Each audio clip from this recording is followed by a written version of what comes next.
Hey everyone, this is Zoe. We're back again. This time I have Muma from the Houston Outlaws joining me for a quick word. Muma, first off, of course, congratulations. You just impressed everyone watching. That was a stellar performance by the Houston Outlaws on that very stage. Now, let's talk a little bit about how you prepared for it. After your match against Shanghai yesterday, I heard that you guys got together very late at night, actually, to do some VOD reviewing. What did you focus on? Yeah, we originally, after our match against Shanghai, we all went home to our apartments because we all live in the same complex. And we wanted to review like specifically what we should do against Dallas Fuel to like perfectly counter them. And like the comp we ran like a lot of dive, which is something pretty unorthodox for like the way the Houston Outlaws have been playing in the past. Like we usually have Jake on Junkrat, but we know that he's a good enough Genji to be able to run that dive, and we know that it counters what they run. So. Well, it seemingly worked out for you guys. That was a stellar performance, really. Now, you had 2 victories in a row, convincing victories at that. How can you keep this momentum going into the week number 3? I mean, we just need to keep playing our own game. The first 2 matches, they were hard losses, but we learned how to like treat our substitutions more accurately and like how to actually get the most out of our large roster. So as long as we just keep playing our game with our core roster and subbing when it's necessary instead of just doing it all the time, I think we'll be able to carry this momentum to playoffs. Well, I'm sure your fans can't wait to see. Now, anything else? Any last words from you? I mean, thanks to all our fans. Couldn't do without you. And in the wise words of a good friend of mine, rolled and smoked my doggies. Thank you so much, Muma. Houston Outlaws take away the victory, and we're going to break that game down on our analyst desk. Can't even talk anymore. Thank you so much, Zoe. Wow, give it up for Muma one more time. He was our player of the match yesterday. He crushes again for Houston as they get a big 4-0 victory over the Dallas Fuel. Arguably the most shocking result we have seen so far in the regular season. Welcome back. I'm Chris Puckett, breaking down the post-game action alongside Crumbs and Reinforce. And we got to start here with just a composition talk at halftime. We talked about, will we see a switch up in the rosters? Will we see some new heroes? Johnny coming into this control, we saw Linkser was back in the lineup alongside Jake for the Houston Outlaws. Were you surprised to see that Dallas Fuel was using the same lineup that they did in the first and second game? I was pretty surprised, yes. When we talk about Envious in the past or Dallas Fuel, we want Taimu to be the X-Factor on the Widowmaker, for example. But they keep playing this very slow composition with the Orisa and the Junkrat and the Roadhog. And when they're not getting these picks, they're not really winning any fights. And because Houston Outlaws are playing these high mobile heroes, the Tracer and the Genji, they get to set up the fights how they want to, and they dictate how the fights go. We saw so many incredible Genji plays, and I have to ask, you see this Genji going off mid-game, how do you counter it? What do you switch out?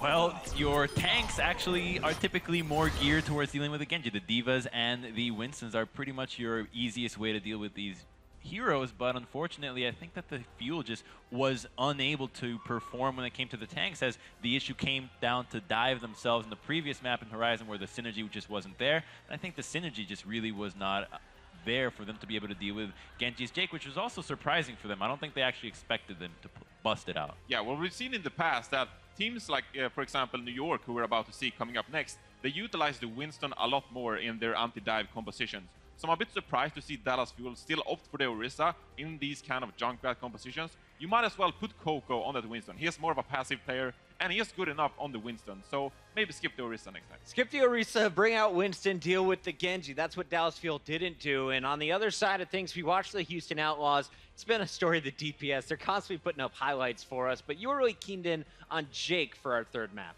Yeah, Jake was actually able to play the Genji, and I thought that now we get to really see him enter the role of a projectile specialist. He's got the Junkrat, he's got the Genji, the Pharah as well, and he's just been making chop suey out of the entire Dallas Fuel lineup. And we actually get a nice little bonus here where he's going to give us an interpretive dance of what happened to the Dallas Fuel this game. Oh, no. Oh, run over. Dallas Fuel's 0-4. They got ran over. They haven't even played their fourth game. 0-3. 0-3. We'll get to that a little bit later. Let's move it on now to our fourth game as we get into Eichenwald. And here we saw the match is already technically finished. Houston has won 3 of the 4 games. So they swap out Taimu, and immediately we saw him opening things up and making an impact. I mean, he has a huge first couple of shots, but the question is, why would you not do this earlier when it no longer matters? Right, so you sub him in, bam, immediately deals with the Pharah, and now he goes and is actually going to be able to deal with the Winston right away, and the point is pretty much capped at that point. We were just like, why would you not have it do that before? And it's exactly what you need, right? You need time to hit those flanks, exactly. He just walks through a Winston bubble for the McCree right leg. Who does that on McCree? You need that kind of X factor, and I'm really happy to see Taimu get maybe brought into the starting squad for next week, hopefully, because Dallas needs to play this more multi-directional kind of play style. So, Johnny, we watched a pretty strong start here for the Dallas Fuel. Things were looking up for them. They get an early first take of point A. Now they're on the attack to point B, and this is a much more wide open portion of the level.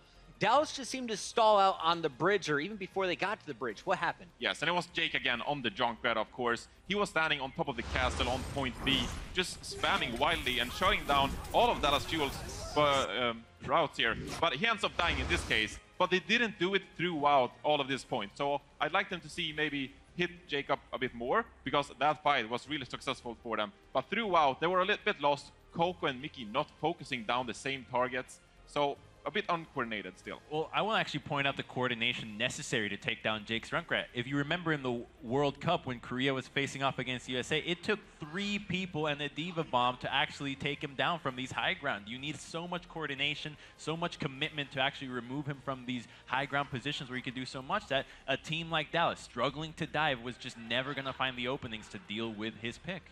Dallas showed us what they could do. They got stalled out, but I don't feel like we saw Dallas at their best yet. They're going to go back, try and retool this roster, and figure out how to get a big win, because their 4th match of the season is against the London Spitfire, and we know how dangerous that squad has been. Coming up next, we're going to see the New York XL, the unbeaten New York XL, face off against the Los Angeles Valiant. But before we get to that, we have to crown our player of the match, sponsored by Omen by HP. And of course, we had to go with a man not named Linkster. It's Jake on our screen this time around, Crumbs. Yeah, I mean, if you play Junkrat this well, you pretty much get away with playing it all the time, and that's what he does. He found so many good opportunities to deal with Dallas's misposition that we just have to give it to him for being able to actually play the Genji as well. So now he's shown some diversity. I wanted to give some love to Raucus as well. Hog, we saw some Soldier out of him, but really it was the Jake stroke. It was the Jake story, of course. And last week, I think that too many Jake disappointed. He was just playing the Junkrat pretty well, got a lot of praise from the Koreans. We don't know how serious they were, but it looked good on the Junkrat. We know he has a good Pharah, but overall, it's a player who's really struggling with his hero pool. So finally seeing the Genji, that means maybe he can build himself more of a starting position rather than being a niche player in that regard. I like that call. That is our player of the match, sponsored by Omen by HP. Congrats to Jake, getting the job done. Look out for his concussion mines in the future. Well, speaking of Jake, we all got a chance to meet him for the first time back at the World Cup. But now that he's living in Los Angeles and a member of the Overwatch League, we got a chance to live a full day in the life of Jake.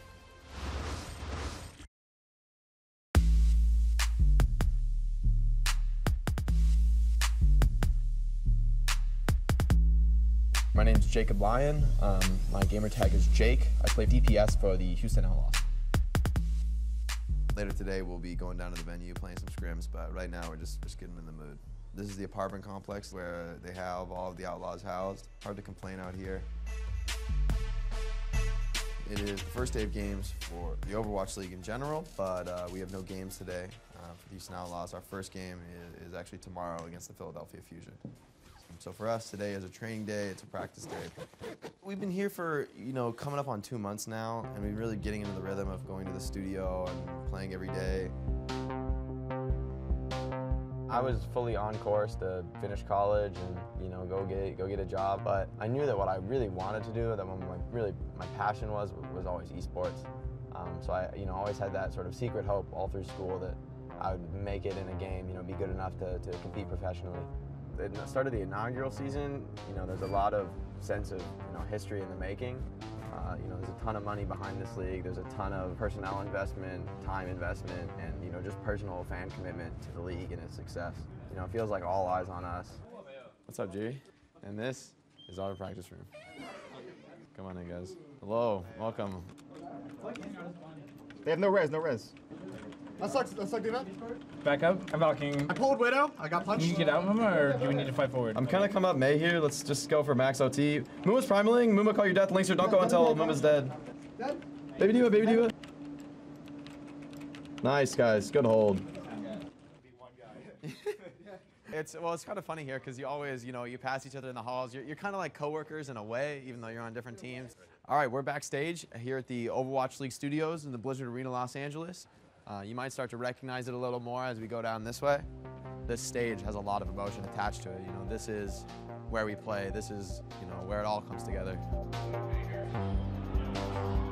In about 24 hours, we'll be back here right on this spot, walking out. Play our match against the Philadelphia Fusion. We're ready, we're excited, we're hungry.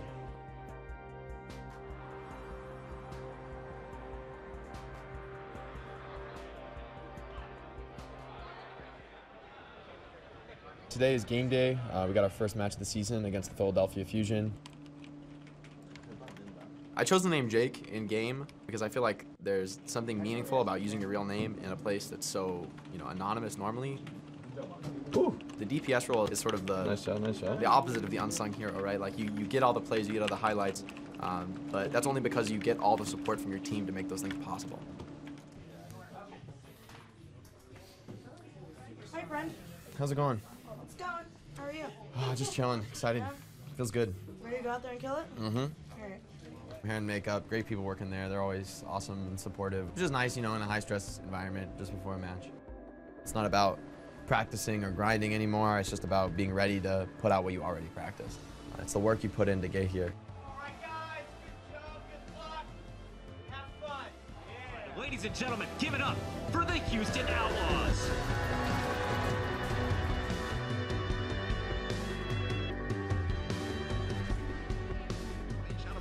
Running rampant. It's going to be Jake going on a flank here. He's going to get the enemy Mercy.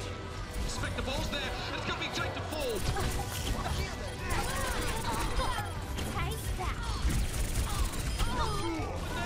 Huge! And the Outlaws are running out of steam. Finally, the Fusion have found the answer. There it is. The Fusion get it done. What a match. It was a tough 3-2 loss, although I really feel like we pushed Philly Fusion to their limit. It definitely sucks to have a loss in the first game of the season on opening day. Our own most harsh critic is ourselves. The press are never going to be as angry at us as we are at ourselves for failing. We're definitely excited to represent Houston. Unfortunately, we couldn't bring it home today for the fans, but we're really looking to have a strong season to represent Houston. I don't think a loss is really a setback for us. I mean, we know that we have 39 more games in the regular season. We have a lot of opportunity to prove ourselves. We're ready for the long season. How many people out there want to live the life of Jake? Seemed pretty awesome. Great stuff there from the star DPS player from the Houston Outlaws. After that loss to the Fusion, they dropped their second match, but as you just witnessed this week, they're now tied up at 2-2, right in the middle of the pack. Our next match, though, is going to be a big one. Let's make some noise, Blizzard Arena, because when we come back, we're going to see the unbeaten NYXL going up against the Los Angeles Valiant. Give it up for the home team. We'll see you in a minute. The Overwatch League is brought to you by Omen by HP and by Intel.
All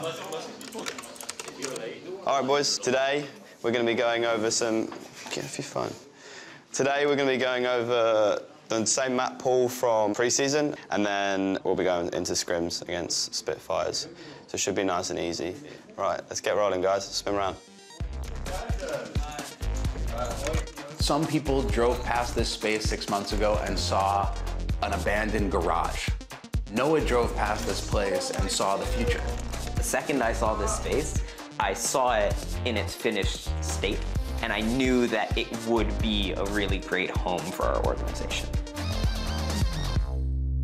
This is the main attraction of the Valiant facility. This is where we scrim, where we practice, where we do strats. You guys are just playing Overwatch, some are playing comp, some are just talking about the game, some guys relaxing, chilling out. This is basically where the magic happens.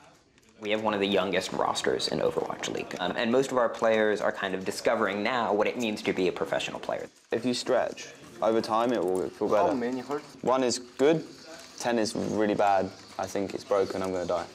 Maybe 7. Really? You have to stop playing for a couple of days. These guys play a ton of Overwatch every day. They're going to be playing a ton of official matches every season. They need to understand how to balance the demands of playing professional Overwatch with the demands of being an adult and maintaining a real life outside of their job. If they don't, then burnout and early retirement is a very real risk. Oh, shit. Okay, give me our money. One of the benefits about having this facility is you have a clear separation between working and living space. And another one is not just the players are together in here, but you also have all the staff in one location, which is awesome. My favorite part about being in a compound like this would have to be work-life balance. Coming to an actual office space makes everything feel more official. I think it also gives us a better environment to just, you know, kind of be ourselves and have fun. Come on! It's kind of a dream come true. How? How do I beat that? We get to be here amongst each other all day. We get to hang out. We get to do other things. We get to eat lunch together. We're building synergy and we're building communication with each other, and it's just helping us all around. I feel if we utilize the talent properly, we can definitely come out on top. There's a lot of good character within the team, a lot of great personalities. People are getting along well. We're just working on like the general cohesion of everybody. It's super exciting for the players that they're going from one phase of life and all of a sudden part of this incredibly dynamic, game-changing time in sports and entertainment. They have this unmatched hunger and desire to be the best at this game that I think you only really find in these younger rosters. Obviously time will tell, but we're practicing hard and we do expect to win.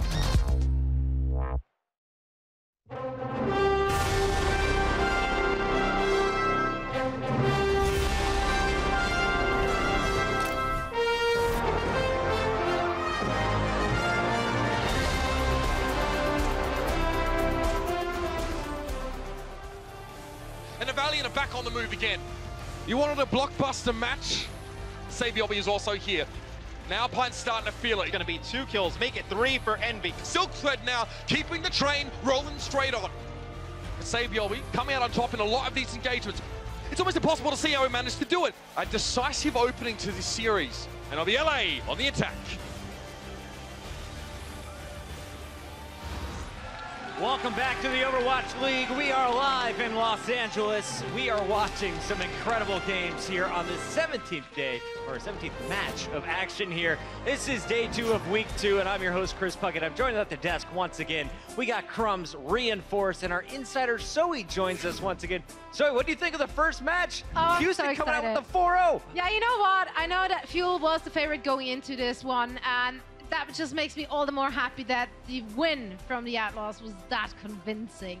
I did think they're going to take it, but I didn't think it's going to be such a sweep. You saw it coming. I did not. Yeah, I'll be honest. Let's just say I did see it coming. I did it. That first match, I thought it was going to be the Dallas Fuel, but from here on out, this is a huge toss-up. Let's look at the remaining schedule on the day. We're getting into a battle for the top hierarchy. Is it going to be the New York Excel or the LA Valiant joining Seoul at a perfect 3-0? A little bit later, though, we are going to a big matchup, which is going to shake things up in the middle of the pack. Who is going to take the lead between the Philly Fusion and the LA Gladiators? Such an action-packed day here on Thursday, and it's time to get our second match fired up. Are you guys ready? I thought so. You fell asleep on me for a minute, but now you're going to make some noise for the New York XL. Sabiolbi leading the charge, and I asked him, he was right next to me on the side of the stage, I said, how you feeling? He said, ready. Just one word, New York coming in prepared. They've defeated Boston, they've beaten Houston, and now they have a chance to go up 3-0. Yeah, and I did talk to them, asked what their biggest strength was during that first week of play, and many people would say Pine. However, they say it was generally their tank and their support plays. They were the ones who really enabled the DPS to be able to go off. They were the reason why Pine, why Libero, and Sabiolbi actually went off like that. Yes, and when you enable someone like Sabiolbi, you have a world-star DPS. In my opinion, one of the best tracers in the world, and he can flex to that McCree and the Widowmaker, of course. So I think that Sabiolbi is going to be the difference maker in this lineup. I'm all about the base players here, the guys that go unnoticed. Jonek on your screen, this is the one that popped off on the DPS Zenyatta, redefining the role. However, he gets to shine on the damage front a little bit more when Pine is not in the lineup. When he's with Sabiolbi and Libero, he goes off. So I expect him to do a lot of work today. You love your Zenyatta. I do. That's You're my doing support. Junior. I'm such a tryhard. I have to play it. I love it. And hopefully Meko got some of those drops in his eyes. New York is going to need to see him. Need him to be seeing clear. Let's introduce the full lineup here as we take a look at the starters. Sabiolbi and Libero are going to be playing the DPS roles, your tanks. It's going to be Meko and Mono. And of course, you mentioned it, Arc on the support alongside Jonak, who could basically be qualified as another DPS player. That's the New York Excel. They come into this one 2-0, but so do their opponents. Let's give it up for the LA Valiant.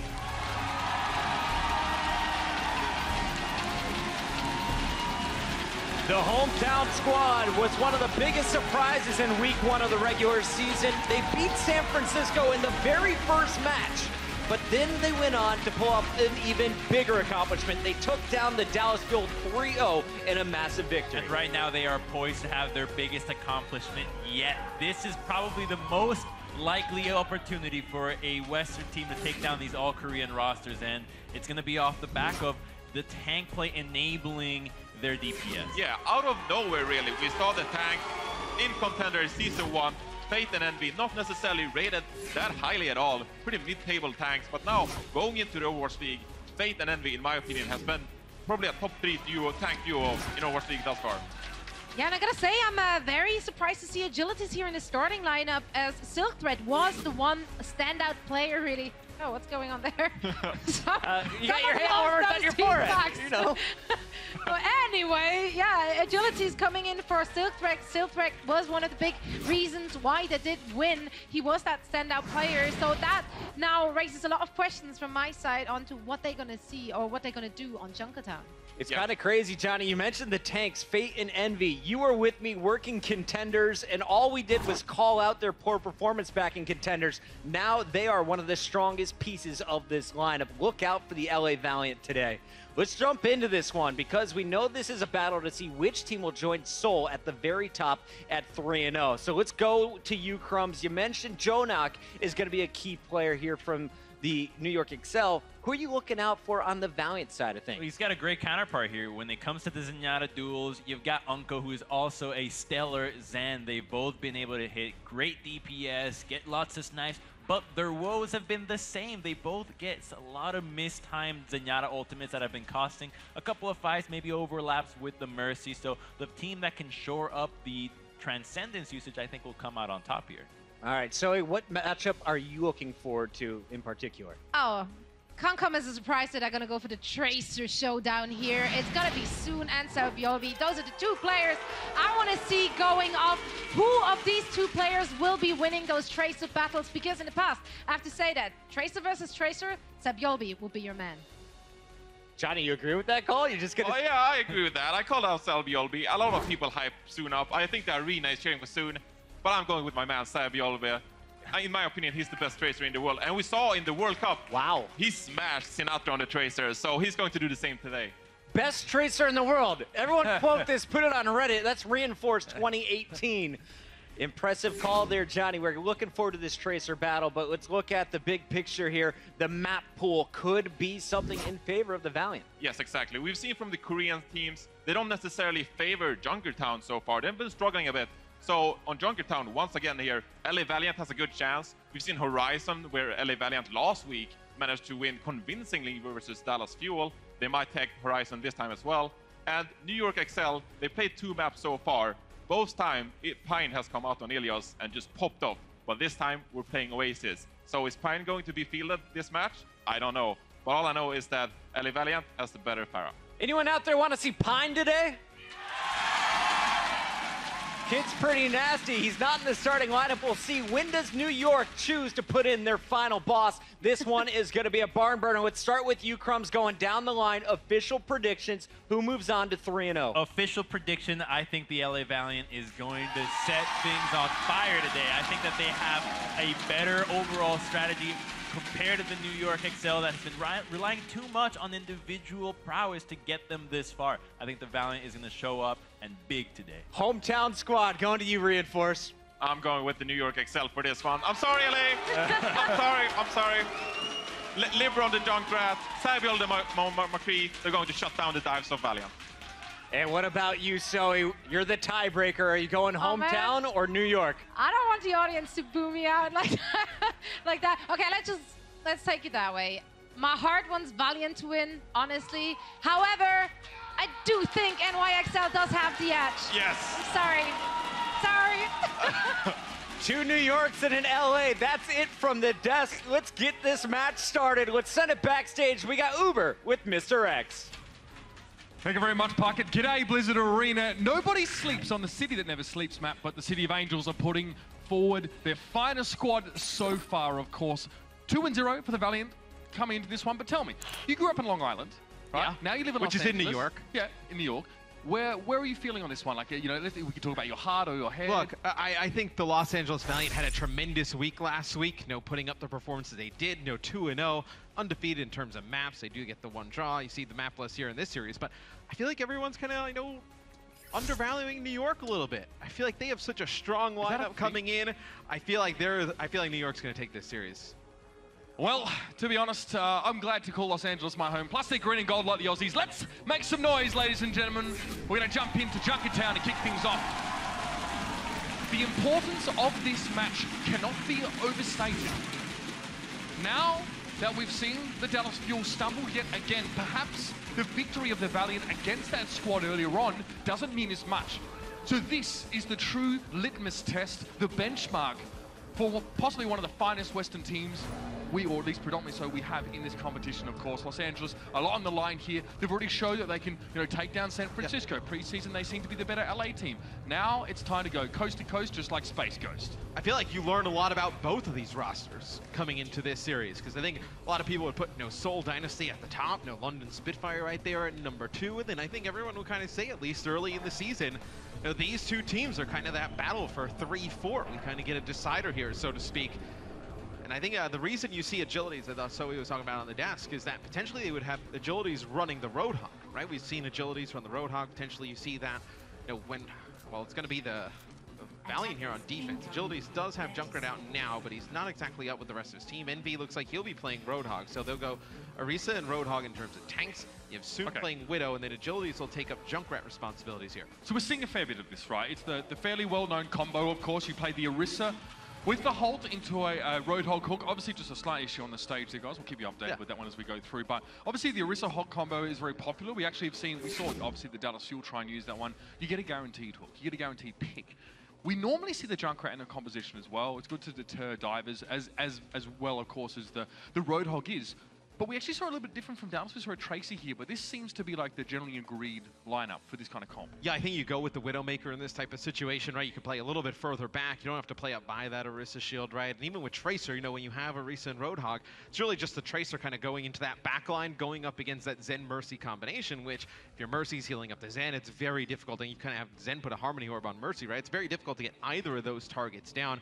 I like the Junkrat in this combo as well because you get the Halt and the Hook, and then you can just blow those players up with a ton of front damage coming out of Junkrat. And it deters the dive, like you're saying, right? Because if they go past the Orisa barrier, which is what you would want to do against an Orisa, because she doesn't have a ton of mobility, you can kind of protect her with a lot of damage that Junkrat puts down. So let's talk about Jonak a little bit, because there was a lot of hype about this player from the previous week, and now we have a battle of flex support players. It's actually going to be Unko, of course, on the Zenyatta going up against likely Jonak in that role. Let's talk about his performance, because it dwarfed some of the DPS performances of other DPS players here. What allows a Zen player to be able to do this in that kind of situation? How can he get these big numbers? Well, I think it's something kind of like how you see Pine when he comes in on control. He just has so much space. Like every time we see Pine or Jonak, we go onto their screen and the first person POV, there's not a Tracer harassing them. There's not like a Winston jumping in their face. They just have a ton of space to be able to just, in Jonak's case, just land down discords, finish off some targets. And it's very difficult because you're so worried about, Sabiel B jumping in there with Mono, that Tracer Winston combination, that you really don't put a ton of priority to get to Jonak in that back line. I think that's where you see him do a lot of his damage. So you're telling me that instances like Pine going massive and then Jonak, of course, doing the same thing on the same team, no less, is vastly because of the tank play here on New York Excelsior? Yeah, I think it's because Mono and Meko, and then when Janus comes in on control, playing the main tank role, they just create so much space for the rest of their members. And then Sabiel B, he's one of the best tracers, obviously, in the world. But the thing that makes him potentially the absolute best tracer, I think, in my opinion, is his ability to just take these one-on-one duels with other tracers and just kind of force them back. So when he gets in those situations, he always hunts down the other team's tracer, puts a few shots at him, gets them weak, forces the recall out. That Tracer can't be aggressive at that point, has to go all the way back to the team. Little things are the ones we want to look out for. The Valiant prepared, though? That is the big question. New York now out of the gate today. It's going to be Jonak on the Bastion here. So not going to see Zenyatta as we had seen prior. They're happy to play the Pirate Ship composition. They do have the Roadhog in the mix. The Orisa, of course, is also there. And much the same way that you get good picks off those halts, Bastion can really just nail people getting out of position with that one as well. We got an early res on Meko. You have the double sniper set up here for NYXL. It's going to be soon versus Sabiel B here in a little Widow one-on-one on the outside. They just have to get Jonak set back up on that payload with the Orisa barrier. Oh, okay. See if he can do that. It'll be Meko actually taking out agilities. That's a huge pick because you lose a ton of that damage that Junkrat puts down. Soon gets the better of Sabiel B. But as that's happening, all the damage from NYXL just coming up the front. So although Soon gets the better in the Widow battle, everybody else in the front side of the fight's dropping for the Valiant. Yeah, sorry guys, you're gonna have to curb your enthusiasm there. We obviously spent time watching what may have been a pivotal duel, but the tanks going head to head. Straight down the middle, and that choke point was probably the more important part of that engagement. So, the NYXL get to the first checkpoint. Not overly notable, not overly surprising. Only 2 teams have failed to actually make this one so far. Well, when agility falls for the Valiant, and Soon is over on that outside, fighting Sabiel B, don't have a lot of damage coming through the front, so it's very hard to break that Orisa shield. And then also, Jonak has an easy target in Envy as Roadhog, who now needs to play a little bit further out, a little bit more aggressive, trying to get him off the cart.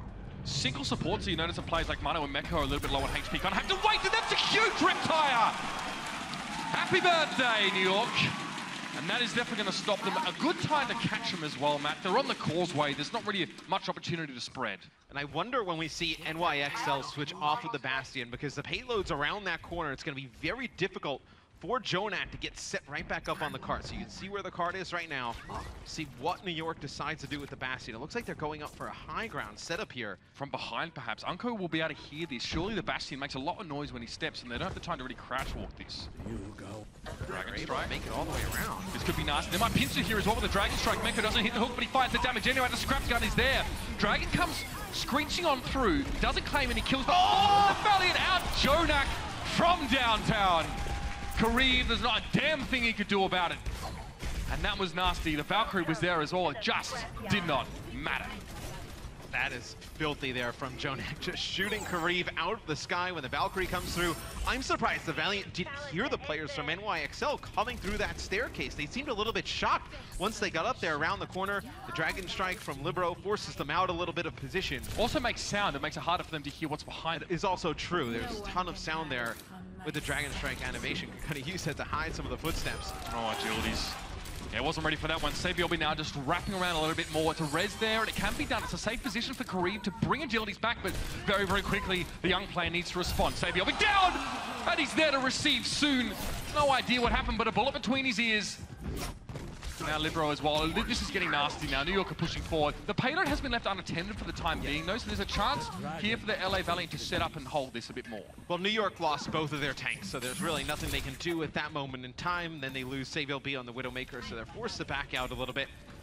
Jonak still on the Bastion. Looks like potentially going back to the spawn. Potential switch here maybe happening for NYXL because you see Sabiel B go off of Widowmaker. He'll go over to Tracer. Libero will go over to Junkrat. Yep, here are the big changes coming in from NYXL. The agility is using a Riptire here for the Valiant. This is a time purchase more than anything else. It's unlikely the agilities will get towards the New York Excelsior by the time this time's out. But again, it's time being bought. And if Los Angeles now can try and exacerbate their ultimate advantage, you'll notice they've got, importantly, the Transcendence available, but the 3 ultimates in general here for disengage, or at least to buy themselves some more time. That's the most crucial part on a map where players quite easily finish attacks. Yeah, and if you're New York Excelsior coming into the fight, you'd love to get both that could have support been all so down. Good fight here for the Valiant, though. Mono goes up top. They tried to drop the Supercharger and push on through. Fate uses the Supercharger as well. Envy uses a whole hog.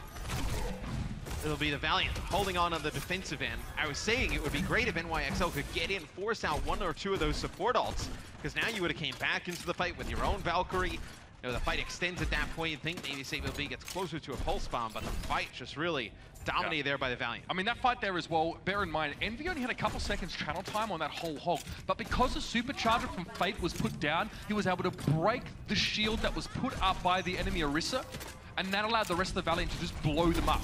New York's play depended entirely on that shield being intact. And now New York makes more changes. They're going to go with a pretty heavy dive comp here. You'll have Mono go over to Winston, Meko will play D.Va, and Libero will play the Genji in this setup. So see Agility just trying to get some damage here on the Junkrat behind enemy lines. The Valiant have to be very careful. They have to protect these supports in this type of comp. Agilities has self-heal and the ability to keep himself safe, at least for the most part. Of course, a bit of mobility with the use of Concussive Mine, and getting a bit of damage now as well. He wants to get that next Riptide to shut this fight down, but he might not have enough time. Envy now sees the tanks try to go for Agilities, but there's nothing he can do about it. He can't access the high ground, so it's Unco to jump in. He's going to provide the Transcendence. Arc now with the Resurrect on Savior, but Fate is also the same. He gets brought back into the fight. That's the Riptide they were looking for, though. A D-suit and a kill on Libero is big. It draws out another Resurrect, but Jonak's already found himself too. Both teams' mercies are going ham, but this guy's going hog. Envy comes out, manages to force Mono away. Now he can help out the rest of his team. But he was a little bit too late. Meko was still able to pick off Karib, but it looks like it's still going to be enough for the LA Valiant to hold on, and this is big. Yeah, it's only 35 seconds left on the clock here for NYXL to push the payload to point B. Now, they did get both support ults out from the Valiant, and Arc actually uses Valkyrie to go on in. They push on through, but Jonak uses the Transcendence towards the later half of that fight. It'd be great to have the Transcendence now, which would have been the only support ult online. You have a fight where neither team has ultimates. This is where that first pick is so important, and Soon is on the perfect hero for it. He's up on that Widowmaker. There's no static shield presence available for the Excelsior right now. They can't just put a shield down and walk around it, so they got to jump on Soon, but he's already out. Karib's already fallen, though. That's the opening now we're looking for. Libero, cheeky reflect, and Soon's going to have to wait a little bit before he gets another crack at the Genji, but he's going to be pressured down, and this is stunning. Beautiful from New York. Perfect, a fight where they don't have ultimates. It's so clean. They get the first pick. The dive was perfectly orchestrated. Yeah, they're able to get Karib at the beginning of the fight. You see Agility still here, though, for the Los Angeles Valiant. Same with Envy. And at the top of the screen, there was actually SaveLB putting a ton of pressure on Agilities and Unco. And you don't have the damage of that Junkrat. He's trying to protect his Zenyatta. Then the rest of the members for NYXL, they jump on to Karib. They're able to get him out of the fight. And by the time they actually deal with SaveLB, everybody for the Valiant's dead on the point. That was really, really clean. And look at that. New York go from 0 ultimates to 6.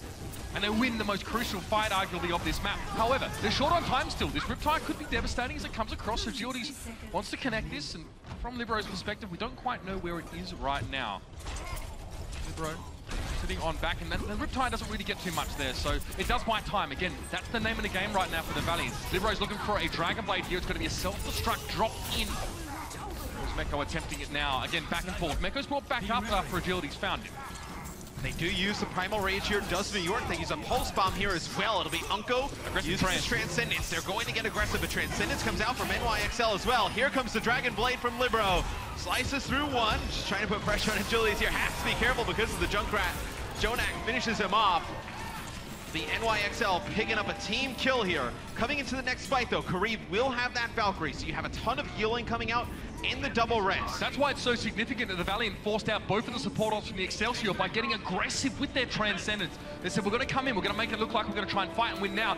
Soon gets taken out early on. No, that was Jonak to find him. That might be a really nasty start here in the fight for Los Angeles Valiant. Agility's coming forward. No, not many ultimates available for them either. There's a Primal Rage. Karib down early again. This can't keep happening for the Valiant. Jonak, though, at least is responded to. Savior with a Pulse Bomb, and he's looking for more targets, but Unco's down. Both supports are now missing for the Valiant. The healing cut severely short. Arc has been responded to, so both teams responding in kind. Savior gets a little bit too big for his boots. The shots on the pulse pistols are reflected, but Fate, an easy target up there for Meko. And that's a close round.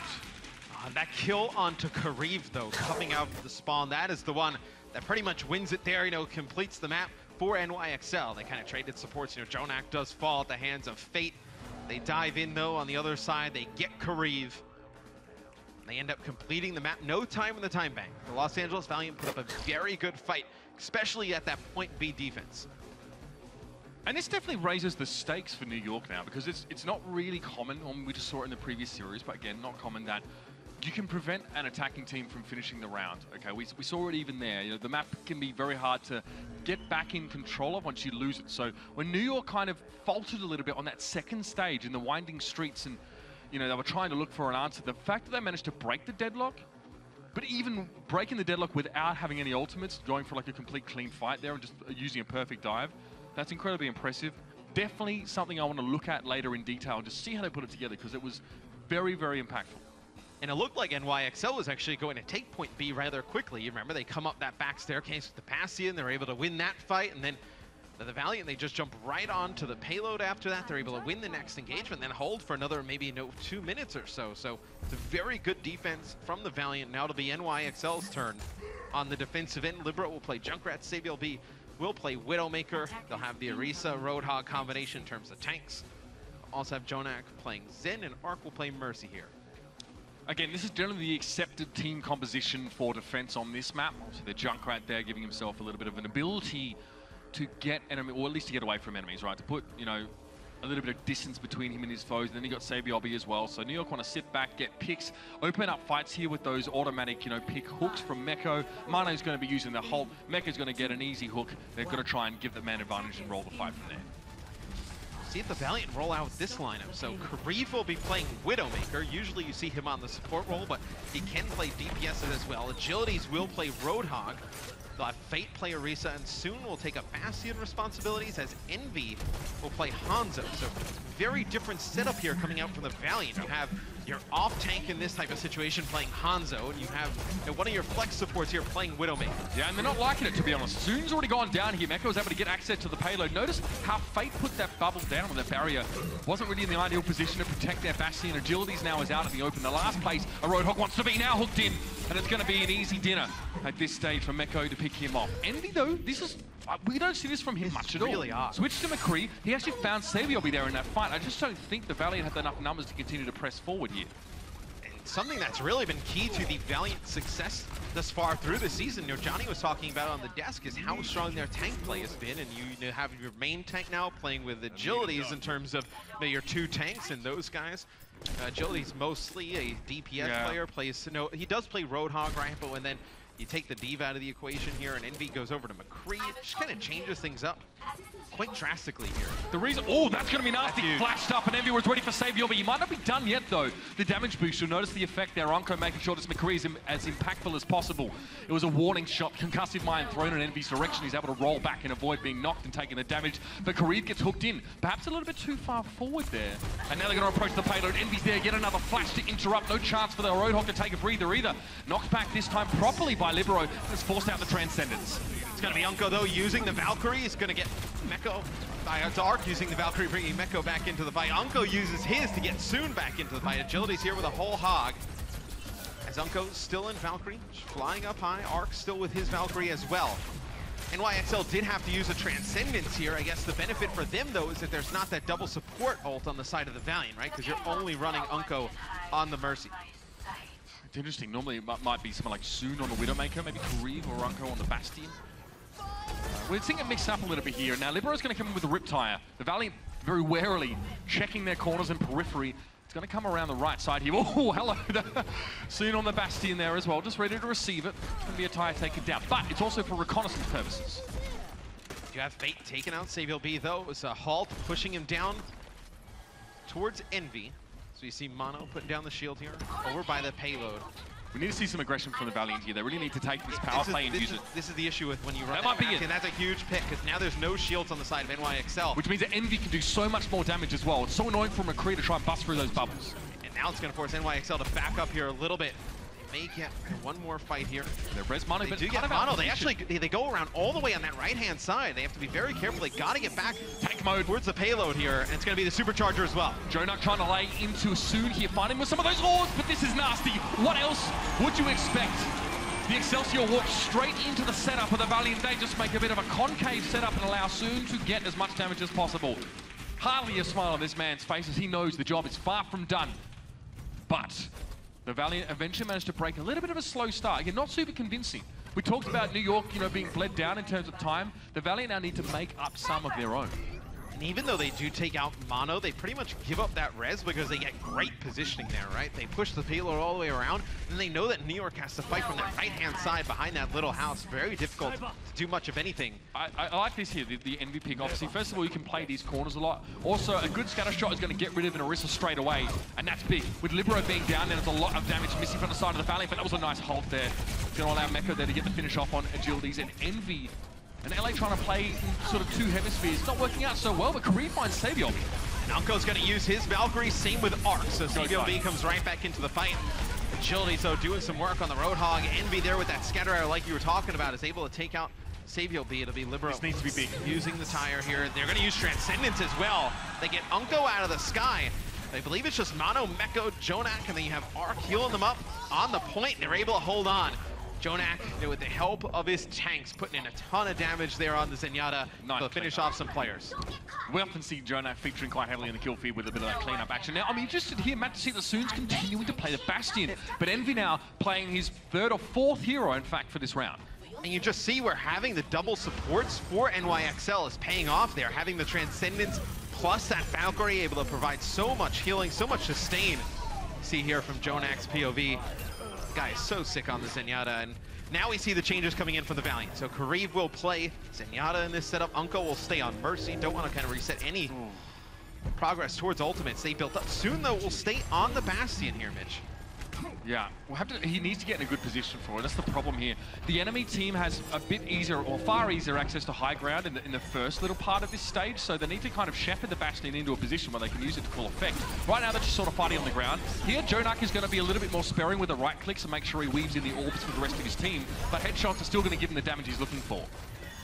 Where NYXL brought the Bastion up towards the high ground and went on a flank. Seems like the Valiant just keep on running this Bastion up towards the payload, not really even trying to go towards the high ground or potentially on the flank. Soon's waiting for another tank mode. That's going to be the only answer here. Mecha goes down. He's actually bunning Blaster. He's looking for Soon. He's trying to heal himself up, but no! Jonak was there with the extra help. They needed the Bastion in position, and that's the second Resurrect committed to the same hero in this same fight. Soon does now have that ultimate. Tank mode's coming in. He's going to be looking for those targets as a supercharger down, but another Transcendence from Jonak. He falls down, but the healing was so important to protect his team from the tank. Yeah, but you have Arc with a Valkyrie here, and it's going to be CBLB actually sniping the Riptire there of Envy. That's a huge kill. You could have potentially saw that Riptire come and take Arc out of the sky, but NYXL turning up here. 17 seconds left. Agility's trying to save his support. Unbelievable! That's the kill on Unko. Huge play from Meko. This guy is doing it all on his own. First, he takes down Soon on the Bastion on his own. Then, he goes and gets an easy kill on Kareev, then finds Unko. Essentially unassisted, that man on the Diva made so much happen. And this is a rare thing to see. So many fights happening in the second stage. And no matter what the Los Angeles Valiant threw with the NYXL, it wasn't enough. What a show we've got so far. Yeah, you think the Valiant may have stayed on that Bastion pick for too long, and it's just very difficult with just that one support ult to break on through there when you have the Transcendence and the Valkyrie up. Now, most of the fights on the side of NYXL. Incredible stuff. NYXL taking more and more than they're offered by the Valiant here. And again, the Valiant really need to step up here. They know what's on the line. They know what people expect of them. They've seen the social media. They've seen Twitter. They know what the Korean teams are saying about them. They're receiving respect, but they know that this is where they prove themselves properly. As we've seen plenty of Western teams struggle to go up against the might of Korea. It's time for the Valiant to step up in map 2.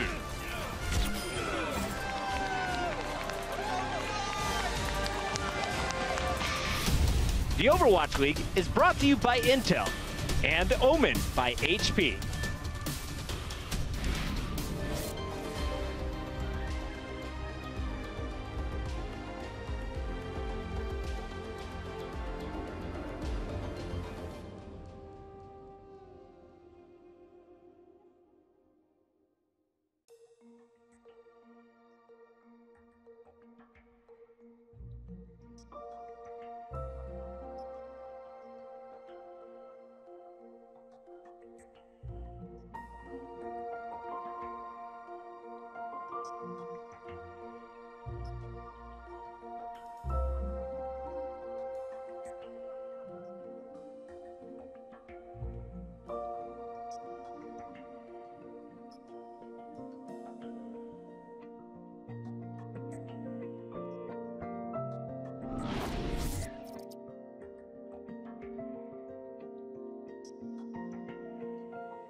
Soon, DPS is can.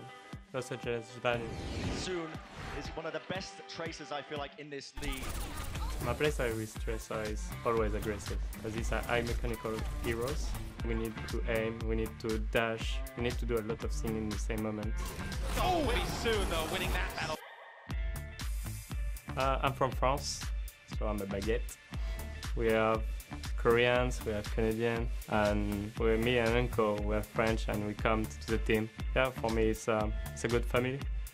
Los Angeles Valiant needed that so badly. Have a team is really important in Overwatch. If you don't have the good synergy, it makes a huge difference during the match. LA! Final moments, the Valiant make it happen. And if you didn't get to see a heck of a lot of Overwatch before the Overwatch League kicked off, you may not know too much about Soon and I guess the French legacy that was left in the competitive scene before we got to this point. But obviously part of an incredible team called Rogue. Unco was his teammate. Both Soon and Unco, by the way, are world champions in previous FPF games. So these guys are career gamers, career professionals. They've been doing this for quite some time. And this is probably one of the biggest challenges, of course, of the Overwatch League so far. A huge opportunity to step up, because realistically, the Valiant didn't, get to play any of those really top three teams in the preseason or week one. Yeah, it's a huge opportunity for the Valiant in this match against NYXL. We'll go through some of the subs that are happening here. It's just two. You have Janice subbing in for Mono. So in the past, we've seen Janice come in on Control. This time, we're going to see him on Horizon Lunar Colony. And on the side of the Los Angeles Valiant, you have Silk Thread coming in for Agilities. All right, give me some of that. That's a decent move, of course. Silk Thread shown to be incredibly proficient. Although some of the ways that he has been used have kind of overlapped with what we've seen Agilities play. We've seen excellent Genji play. We've also seen the Junkrat. We've seen quite a few looks from this guy. So definitely a reasonable substitution we're bringing into the team at this time. But we're talking about this in the break, man. We kind of said that the Junkertown was kind of the map that the Valiant really needed to win. Yeah, it seems to be the map that the Korean rosters have struggled with the most here in the Overwatch League. Has been Junkertown, but And they're able to take Junkertown. I don't want to say with relative ease, but once they got into point B, it seemed like the Valiant just stayed on that comp for a little bit too long to make something work. I think coming into Horizon Lunar Colony, though, they do have a very good chance in this map, does the Valiant, right? You can put out a lot of different strategies. We see sometimes like the Moira and the Sombra on offense. We've seen teams, the Halt and the Hook on the defense, up to the Junkrat on the high ground. So there's a lot of things that the Valiant could throw at NY in this matchup. And we talked about some stats, of course, from the previous round, something we didn't really get to see, but most importantly, we were discussing just how frightening the tank and support play was from New York there. I think it was Meko that, was 25 eliminations, 2 deaths. Jonak, again, put in a huge performance. Mind you, he wasn't playing Zenyatta for the entirety of the map. He started off actually playing that Bastion, but he, again, put in a huge performance. Again, very similar sort of line, not dying very much, getting, mid-20 in terms of those eliminations. So, again, with that D.Va play, we got to see it firsthand. Yeah. We got to see just how much that, Meko was able to do on his own in terms of just diving these supports. D.Va is pretty strong right now. Micro rockets are a thing. Yeah. But again, being able to do that kind of stuff unsupported is something we see from these Korean teams, by the way, because they really know when to pick their opportunities to find these squishy targets. Well, for me, Jonak in that first map, he's at like 7k healing and then around 10,000 damage on the Zenyatta. It's just so much extra damage that you're getting, out of a support player right now. So it's just such a huge win for this roster when you have him in the lineup now that he's 18 or didn't play during the preseason. Between the damage that he's putting down himself, the Discords and the Harmony Orbs as well, it just provides so much utility. So let's talk about the substitutions then a little bit. We mentioned Silk Thread, but now we have Janus coming into this roster. So what do we expect to see from New York? What does that indicate to us? Well, we've only seen Janus play on Control for this roster, so maybe you see them go with a little bit more of an aggressive dive, right? If Mono is in, Mono can play Reinhardt, Winston, or Risa. We've seen him play at a very high level. Maybe we see a little bit more aggression come out of NYXL on Horizon Lunar Colony. So maybe that's the plan here out of NYXL. I think you have Libero in the game. We've seen him play Genji before. You have Saviel B, obviously, world-class tracer, so you can play that, real strong dive comp if you want to go for that high ground on the offensive side of things. Well, it's about time to head to the moon, ladies and gentlemen. Map 2 is on the books and on the cards. At least we hope it'll be a very, very staunch performance from the Valiant here to bring the series back, at least to a parity state. A little bit of wavering in that first map cost them. I mean, they had so many opportunities, Matt. Their defense looked so good until they were cut apart in a fight that didn't require any ultimates, when ostensibly defenders should have had the advantage. They let their backline get picked apart. And we've talked about how this is a huge matchup for both of these teams, right? Almost like a proving grounds of sorts. It's huge for Silk Thread. Fire in a way, Silk Thread as an individual player, right? I mean, this is probably the biggest match he's competed in thus far. Going up against some of the best competition in the world here. So he's pretty gung-ho though, I spoke to Ted in the makeup room where we're getting all daubed up, gussied up for you guys, and he said, if this doesn't work out, I'll just go back to college. I'm all Gucci here. I'm like, fair enough, bro. So at least, he didn't appear to be feeling the pressure, despite being maybe one of the less proven players on this roster, going up against the toughest opposition they've faced so far in this season. I never really thought about that, because they have to do so much work on you. With the makeup, you're able to have such long conversations with these players, because you see all the rosters for the day come on in. I'm not in there for that long. Yeah, see, when I walk out, I wondered why they called me Lazarus, and now I realize that it was like the character in the Bible that gets brought back to life, and now I realize what the joke is. So, great one. Yeah, no, I get to hang out in there a fair bit, Matt. You know what I mean? Yeah, Take my time. Yeah, they work on you a bit, but hey, they make you look decent for the broadcast. Yeah, it's possible. Passable. I'll take what I can get these days, Matt. On defense, the Valiant, they'll be going with Silk Thread playing Genji here soon, playing Tracer, so they're going to go pretty aggressive on defense. There's not going to be like an Orisa here, no Widowmaker on the defense for the Valiant. NYXL, look at this lineup they have out here now. Potentially, okay. So that's what we should think when we see Janus, right? Yeah. Janus playing Rein, you'll have Meko playing D.Va, Saviel B will be playing Roadhog, so they're going to go quad tank here. Okay, Lucio for the speed, and then Moira for a ton of ult. Yeah. The Reinhardt is going to protect the rest of the team as they cross. There's no Widowmaker for the Valiant right now, so they can't really get picked off as they go. But look at Jonak already, 61% ult percentage. We're going to coalescence right around the corner. Yeah, with so many big targets, and they're just so close together, you're able to get so much AoE healing. See, he's already at 85% towards his ult, putting down a lot of damage as well. A coalescence already here for Jonak. Oh, by the way, Envy falls. Fate has fallen as well. Yeah. Don't worry about the play-by-play, bro. Just watch my boy Jonak give him the big slap. Yep, Let's go, New York. The emote there at the end. And I've got to say, right, you often see Biotic Orb used by Moira players, mostly for offensive purposes there. It doesn't recharge a Biotic Grasp for healing, but it does do annoying damage. But you're going up against the D.Va, right? She can just eat up your orb. So why not? Know you're going to take so much poke damage, throw a healing orb out in close quarters and give your team all the juicy health. And in one way, this is a way to force them down from the high ground here on point B, right? You just get these big tanks, especially with no Junkrat on the other side. Get onto the point. You see Silkthread's going to use a Dragon Blade there. Jonak takes him out using the Coalescence, providing so much healing and damage for NYXL. I said, Jonak's going in with the Coalescence. They're not going to need the Dragon Balls to bring back most of Excelsior at this stage. It's good progress. Losing Janus might have hurt them, but the Reinhardt out on the point is always going to be vulnerable. It's a good response, though. Envy's actually found himself multiple kills in this fight, 3 by my count. And Silkthread finally fires up, but that was a little bit of a nail biter. You see NYXL make some changes. Libero is getting very close to a grab, but you're going to switch off of it here. You're going to have Libero play Genji. Jonak will go back to Xan. Oracle play Mercy. So this is a little bit more standard of what you've seen out of NYXL. The Valiant now have some ultimates to work with here, though. Kariv does have Valkyrie and Envy with a self-destruct. See my boy Kariv going to be out there like Shenron, bringing them all back. But the Valiant now just need to be very careful not to lose that first pick. Meko, self-destruct is there. He was just... I mean, he was a terror in the night in that previous map. Kariv gets taken down first. Again, one of the first to fall these fights. You can't let this happen. Sabiel B gets Kariv and Unko within like 5 seconds of each other, just taking out both supports here. It's going to be Kariv using Valkyrie off of the spawn here. It'll be Envy with a self-destruct, drops on the point. All the kills here going in favor of NYXL. Kariv will bring Soon back into the fight, and Fade as well. Sabiel B here with a Pulse Bomb. See if he can connect maybe here onto Unko. Drops it low, not able to get it. Well, this has been fortunate. The Valiant been able to bounce back in this fight, not giving away a tick and buying enough time for Kariv to get back. But that's the one clip on towards Unko. Jonak was just brought back, so that's a Zenyatta, a difference of 1. And now with Kariv falling yet again, eventually it was going to happen. As soon as the Valkyrie timed out, he would have been in trouble. And this is scary. Now the Transcendence for Jonak. Just the icing on the cake for the Excelsior now to hold this point, to pressure in. Dragon Blade here, but it's a Transcendence. He's timed it well, though. It's just timed out, and Jonak's forced to back away. Envy comes in. The Doomfist makes an appearance. Jonak's pasted up against the wall. And once again, Los Angeles try and keep themselves in this fight. It looks like they may stabilize here on T10's. Meko will take out Envy. He will eventually get demeched. Sabiel B still here, but that should be the fight. It'll go to the Valiant there.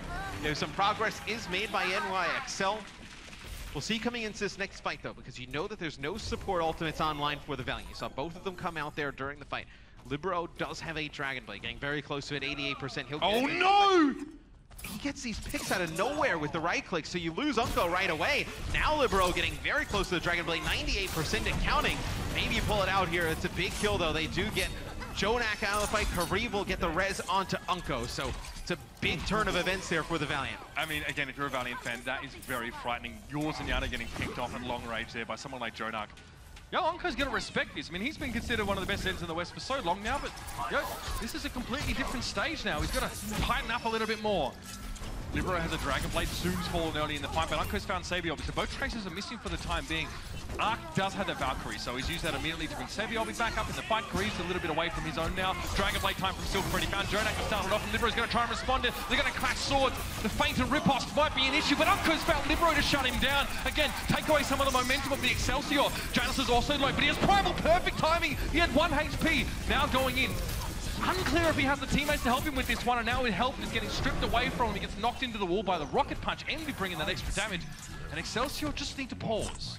Fate uses his Primal Rage as well to start knocking some players back, and Libero held on that Dragon Blade for such a long time. I wonder if NYXL thought that either Unko or Kariv had the support ult going into the fight yet again. As they come in, there's a few opportunities for them to use it, and they opt not to.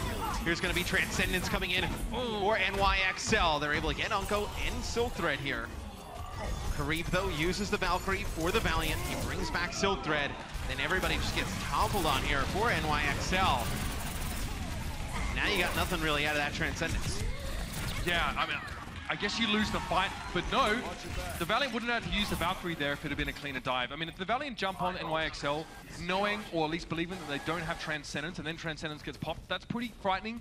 That's not what you expect. They could have lost the game there, actually. So Good on Kareev for getting in.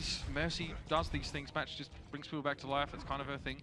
And with him able to do that with the Valkyrie, it kept him in this. It could have been scary. Fate did well to jump in and respond as fast as he did, but that was risky. Oh, Libero walks into that one. I didn't think he was in range, Matt, but that's going to slow the Excelsior again. They're going to have to back on up here. They do have Valkyrie. For NYXL, I'm not going to use it right now. They're not in a position to make a push. Silk Thread with the Dragon Blade. And you have Unko with his own Transcendence coming in for the Valiant. So can they force out the Valkyrie before the Blade? Maybe you actually can connect with that Mercy as soon as she pops Valkyrie, right? You can kind of slice on through her. We'll see what Silk Thread can get done with it. Again, position now to jump down from. It's a deep dive, but he hasn't quite found the target he was looking for. And now he has a dash, but he's kind of afraid to use it. If he doesn't get a kill immediately after using that, it wouldn't have had any mobility. So that kind of fizzles. And we're soon falling to Libero there. The McCree obviously being quite lethal to the Tracer now. Silk Thread has to get it done the old-fashioned way. Jodak's back in the corner. He's getting killed. Defense mate just to keep him alive. But there it is. It's going to be the stab in the back, and Fate found him with a Primal Rage. Fists are flying. And so far, the Valiant are coming out on top. But it's going to be 12 rounds and more in this boxing match.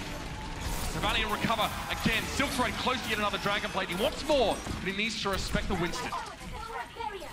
Now for NYXL, these pushes have not worked out, whether they're going for the high ground or going for that bottom left-hand side. Libero getting close to a Deadeye. Maybe you can get that pop Kareev out of the sky as soon as he uses Valkyrie. Unko with Transcendence here, and Silk Thread is the dive. Mind you, already very close to another Blade, 90%. Trying to pressure Libero here. Don't give the McCree any room, but he's looking for a Deadeye. He threads the needle. Unko falls down to that one, immediately resurrected. Mercy meta. That's how it works. Libero rolling back, and this is what the Valiant are trying to do. Aggressive dive, pressure the McCree, give him nowhere to run, get rid of the main damage source from the Excelsior, and then just smash Jonak into little pieces there. Not the kind of puzzle that's worth it for a rainy day. And as soon as they actually connect with Unko at the beginning of the fight, Libero with that Deadeye, Janice and Sabielby dive all the way in the back because they know Kareev is going for the res. Kareev uses Valkyrie, brings Unko right back in. This is so big. 11 seconds left, and the Valiant so far have shut the door in NYXL's face. It's only one tick, but this could be big. Envy's ultimate is the key one here. We're going to have a Primal Rage and a Pulse Bomb coming up, and now it's on. We see the dive straight into the need to do with Janice. Quickly gets discorded. Nice use of the Zenyatta damage boost there for Unko, and then he's found Libero. Unko rolling this fight. It's like a unicorn map, or the pot of gold at the end of the rainbow. This is a rare thing to see. NYXL, generally on this map, have looked confident and comfortable, but this time they get completely stumped. Yo, let's head back and hear a little bit about what the Valiant were talking about in this game, see what the comms were like in this game so far. Ready to go? I'm ready. No. Yeah, me. Then. Okay. Don't go deep. I'm dead. I go point. Point Genji, I'm Genji. Genji one. Ready to go right. Let's go right. Go. Mercy one. Point. I think there's a lot being said there. You can see, again, the way the calling structure works on this particular team seems fairly democratic, but that's an impressive defensive hold on this map. Again, not something you see very often. And a lot of the point B holds we've had that have been successful have been because of the Junkrat on the high ground, right? No Junkrat on the side of the Valiant there. They just go Genji, Tracer, they just dive them pretty straightforward. Whether they're going for that bottom left side, they get very aggressive on the Libero, who's playing the McCree. They push him all the way back. Whether they're going for the high ground, they did a great job denying access there. There's great defense from the Los Angeles Valiant. Now we get to see NYXL on the defensive end. So it looks like here you will be seeing the Orisa Roadhog combination setting up on the high ground with Libero on the Junkrat. Sabielby playing Widowmakers. This is a very difficult setup we've seen. The teams have a tough time breaking this. Yeah, it's the kind of thing where you really need to get the theory nailed down about, how theoretically, how do we pick apart this composition? It's about knowing what to play, but also why you play a particular attacking comp to break this kind of high ground sort of turtle hole. Well, we saw Philly have a really tough time trying to break this down in the series that we casted previously, right? They just kept jumping up towards that high ground. They just kept trying to fight it every single time. Now, what do you do here? You go down that bottom left-hand side, force it back towards the point. You deny some access for Sabielby on the Widowmaker. Yeah, if you try and play the left side, you're at risk of getting picked off by Sabielby before you get to the point. That's a problem. And if you go down this bottom right, you're also in trouble of just, you know, a ton of small area down there, just getting chunked down by Junkrat, right? Just Junkrat just poking over and over and over again. Exactly. Playing in this room is so risky. Yeah, Envy. You can save the pleasantries for after, mate. Thinking about the approach. So, I mean, there's no real easy way of going about this because of the presence of the Junkrat and the Widow. They both do different things differently.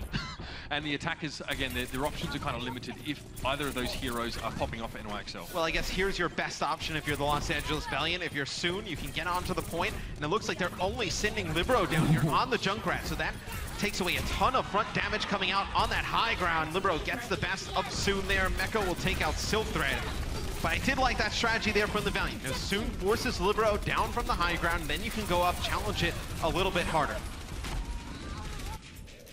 So different teams have kind of gone about this different ways. Some have used the Lucio to speed boost them, you know, straight around like the opposite side to where the Excelsior are holding, so push around the left if you're looking from the attacker's perspective. Some have gone straight under them, by the way, and that's actually been one of the most effective plays. You just run under the platform where Janice and Neko are standing right now. I believe we saw that yesterday on a couple of occasions. Right now they're trying to use Soon to win a 1v1 against a Junkrat, which is not an easy job, especially with having double mines and all that. There might be something more solid here. I've actually liked some of the play we've seen, you know, with Sombra on offense here on Horizon Lunar Colony, right? You get that EMP, whether it's on the point or whether it's up on the high ground. There you go. So Libero goes down from that high ground. They come in around the other side, and Envy takes him out. Now you have a few members here for the Valiant on the point. They've already got one tick, getting very close to taking another. Yeah, it's important. Remember, all they need to do is to finish the map, essentially. So the ticks here, even if they're not going to win, the fight immediately is okay. They still have a couple of minutes, and they're saving ultimates. This is the most important part. They're banking support ultimates. Valkyrie and the Transcendence is available for the Valiant, whereas on the side of the XL, it's only that Valk. No real true AoE healing. Well, you have Dragon Blade as well here for the Valiant. So you have Dragon Blade, Self-Destruct. All you had to use there was Primal Rage, and you forced out Whole Hog and Transcendence from the side of NYXL. That's not how you want to start this fight at all. Not ideal. Libero here with this Riptire, though, could be huge, right? We've seen Riptire, you know, there's a lot of spots where you can run it up walls here. You can chase Karif if he goes into Valk. If the Valiant need this too long, so they could have used Karif there to get a res to go in with the Valkyrie and start the fight. It's a bit telegraphed, but if they leave it too long, a Riptire can completely screw the Valiant over here. It could just mess them up entirely. Libero coming in again. This is an interesting battle. It's not like a standard 1v1 you maybe expect to see, but this is going to be one of the more important ones. Core. Fate down again. And he almost doesn't even need to win it, just needs to kind of stay there and contest the point, right? Doesn't really need to even fight that. Okay, so Soon actually connects with the Pulse Bomb there on a Libero arc here with Valkyrie. He's going to use it. Here comes the Dragon Blade from Silk Thread. Silk Thread goes low. We've got a bit of healing, and now he's looking for a second bite of the apple, and he's real hungry for it. Mako down. Eventually, he does fall, though. It was Libero to hit him with a concussive mine. Envy's mech gets taken down because it was caught up there, and on the point, Fate gets his face blown up. The Transcendence for Unko. The timing wasn't great. The positioning also wasn't stellar. Now he's going to go for a 1v1 against Jonak. Oh, Karif! It's a gentleman's duel. What are you doing? He still gets involved and he gives the Valiant a chance. Unko maybe just a sigh of relief that he didn't have to face up against that Titan 1v1. But the Valiant don't have the point yet. The shielding for Orisa is making it a little bit hard for them to get full control, but they're a little bit closer now. The reinforcements are coming for NYXL. You do have Jonak potentially coming back into the fight, getting very close to a Transcendence. Meko takes out Fate here. They've got to go now. Final few seconds here for the Valiant. They need to get on the point. Silk Thread, no Dragon Blade to be seen. Soon getting picked off in this fight there. No way to bring him back. There's no Valkyrie available for Karif, but it's a 1v1. Meko down, but Silk Thread falls. And no, the wheels are falling off the bus, and the Valiant seem to have taken a wrong turn at Albuquerque. Failing to get that first point. And again, it's a game of inches, Matt, but at the end of the day, you look at that scoreboard, and it reads 2-0 in favor of the NYXL. And Janice there on the point. The Supercharger was huge there. You know, the Orisa ultimate that gives the damage boost to everybody in the AoE because they had lost Libero, lost Sabielby at that moment in time. It's just him, Meko, and both supports, and you give Jonak the damage boost. He can do a lot of work with it. Unlike many teams, especially, you know, predominantly Western teams we've seen, the Valiant are actually very good at defending. A lot of their defensive halves have been their best, as opposed to teams being very good at attacking and being aggressive in other maps. But it's time now to pull their socks up and get ready, because we're going to be heading into control after the break. Some brawl action here in the Blizzard Arena. The Overwatch League is brought to you by Intel and Omen by HP.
Halftime, and it's been all New York in the first half. They currently lead our hometown squad, the Los Angeles Valiant, 2-0.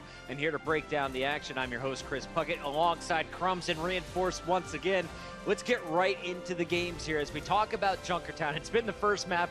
It's so many matches. We've seen so many different strategies.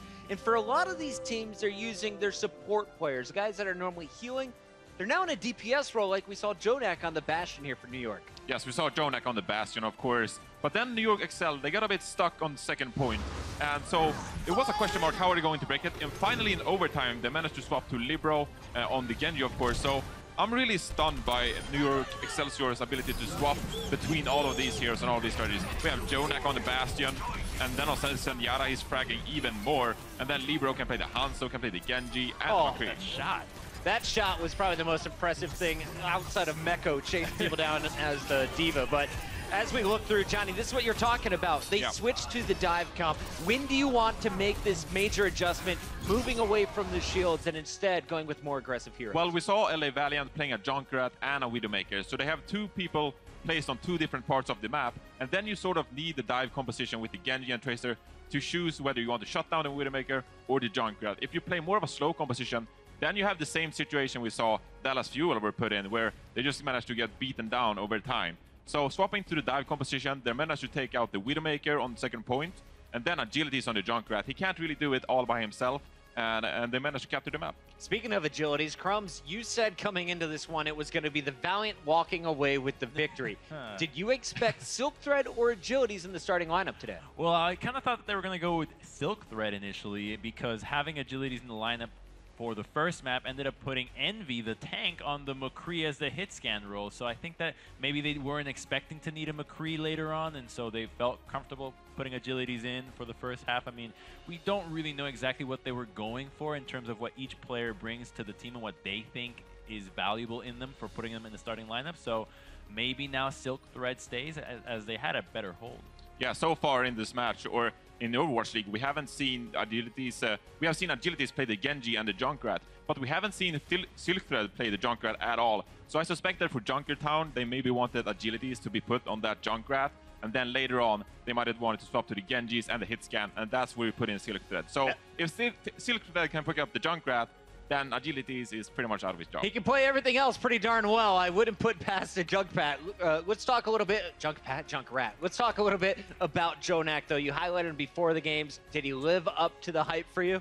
This guy is always living up to the hype for me. I don't know. I just have this feeling this guy is basically a superstar in the making here. He's flexing away. So just to put it into perspective, he played Bastion and Zenyatta on Junkertown, but his Bastion damage per 10 was 5,800, whereas Zenyatta was higher than the Bastion damage per 10. It was 8,325, and here, right after he comes out of trance, he's got the shield, he's got the aim to hit these shots, and that's really what's making the key difference for him. He actually hits more shots than other Zenyatas, has higher damage, and just does so much more than any other regular Zenyatta. How do you do more damage on Zenyatta than Bastion? This doesn't make any sense to me. I can't tell you. I'm sorry. Is he a bad Bastion? That's it, maybe. That's the only explanation that shot, I have. though. I can't explain He made the shots count. Catching a Valking Mercy is always impressive. Let's take it now to the second map. New York is leading 1-0. This is where you answer back if you're the Valiant. But right away, it's New York coming in and really establishing some dominance. Yeah, there's been two real approaches to tackling Horizon Lunar Colony. The two most successful ones that you run quad tank, as Uber was mentioning. You go underneath and then you basically get on the point, and that's what we saw out of the New York Excel. We're actually looking at them. These are the general highlights here. Let's start with just some of the best moments. And Sabiolbi went off a Tracer. You said he's one of the best Tracers. What do you think of his Roadhog? Well, the Roadhog is really good as well. I mean, we've seen for a very long time in the Korean meta over in Apex, we saw a lot of triple tanks, etc. About a year ago, and Sabiolbi back then, he was also a very proficient Roadhog, and that was back when Taimo, for example, was playing the Roadhog as well. So all of these DPS players, they have the Roadhog pick up their sleeve, and they're finally coming out here. All right, we saw a pretty nice attack from New York. They weren't able to finish the job, but they walk away with the victory. And Crumbs, now we can break down really the attack that we saw out of the New York Excel, because we've seen a number of different strategies. Everything from send the tanks out while you charge up your Mercy's Resurrect, or your Valkyrie rather, and then try and push in. Or in this case, they went with a heavy load here for New York. All right, so every time you go for this, it's either you go full tank, or you go with the Sombra Tracer, the combination that we've seen work as well. You basically pressure the sides before you force the enemy down, but this time it was with the Moira. And look at the time here, 3 minutes and 35 seconds remaining, and he is almost at ultimate. He actually charged his ultimate in 29.49 seconds, and that shows you why this strategy works. You have Lucio, you have Moira inside the point, and they have unlimited healing for everybody that has way more HP than anybody else, so you get your ultimate so much faster, and with that you just bully out anybody from the point. All right, Johnny, close us out here as we take a final look at the action from Horizon Lunar Colony. What are you about to break down for us on the I'm about to break out. We've talked a lot about Jonak getting a lot of picks on the Zenyatta, of course. But as we jump into this, we're going to see how LA Valiant are countering that. So as we play this clip forward, we're going to see in the kill feed, of course, Jonak getting a pick onto Unko very early. And then New York XL immediately they want to capitalize. So we're going to see Mano coming down the center here with the Winston. And he's going to jump onto the point, grabbing all that space. Oh boy. But then immediately, Los Angeles Valiant, they're coming in from all different angles here, and we have a Diva behind the corner as well. So they're trying to effectively counter-push New York XL here and get counter picks to ensure that as this fight goes on, New York Excelsior doesn't get to dictate the fight their way, and they don't manage to get a man advantage going into the fight. So jump on Jonak seems to be the key. Wait for the bait, let those tanks come in, and then counter with a punishment. Is that the solution now going into maps 3 and 4? How do you bring it back if you're the Valiant right now? Well, Mono on the Winston, he likes to grab space. Looking at this New York Excelsior squad, looking at the tanks, they love grabbing space and jumping very aggressively. So if LA Valiant has the patience to wait those leaps out, or the Diva flying through with the Mako, obviously, then you can counter-engage, and there is no Diva, there is no Winston to actually peel off the LA Valiant dives. So if they have the patience to wait for Mono to do these jumps prematurely, then I think that LA Valiant has a choice to counter dive. All right, Crumbs, we've seen it before. It's New York up 2-0. If you're the Valiant, who do you need to be most worried about? Jonak, Sabiobi. We haven't even seen Pine yet. What do you think our green squad needs to do? I think they need to be focusing on themselves, actually, because their attack on Horizon was very lackluster. Instead of tackling either Sombra or Tracer or going with tanks, they decided to just brute force dive composition onto high ground forever, forcing a couple of members down. But the Junkrat versus the Tracer was not going to amount to anything because you didn't do enough of a good job to actually force him off. You've got the Zenyatta orbs to heal him, and the Mercy damage boost means that Mine is a real threat every single time. So I think that they need to just refine what they know of the maps before looking towards New York and what they can exploit from. I'm looking for a big match out of Silk Thread here if they want the win. That is going to be our halftime coverage. And coming up a little bit later today, we've got a great matchup between the Philadelphia Fusion and the LA Gladiators. But earlier in the week, we were able to catch up with Joe Meister from the Fusion to get some insight into the settings that are so important to players' performance in the Overwatch League. This is this is Game Set sponsored by Omen by HP.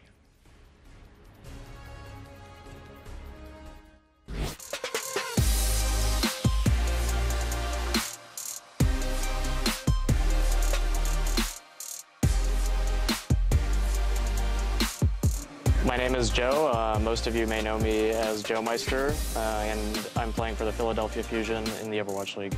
Settings are extremely important for all pro Overwatch players, so having the right settings is essential, I guess, to our performance. I need to feel like I'm, comfortable when I'm playing to be able to play to the best of my ability. If I don't have the right settings, I'm probably going to notice, and I'll definitely look to change those as soon as possible. I mean, it's that important. If anything feels off, like that could be enough for me to, just have something in the back of my mind that probably shouldn't be in my mind at all if I'm about to play an important match. Since I am a Lucio player primarily, I like to stick to default keybinds on Lucio, which is something not too many Lucio players do. You'll often find that they'll bind like scroll wheel, for example, to their jump.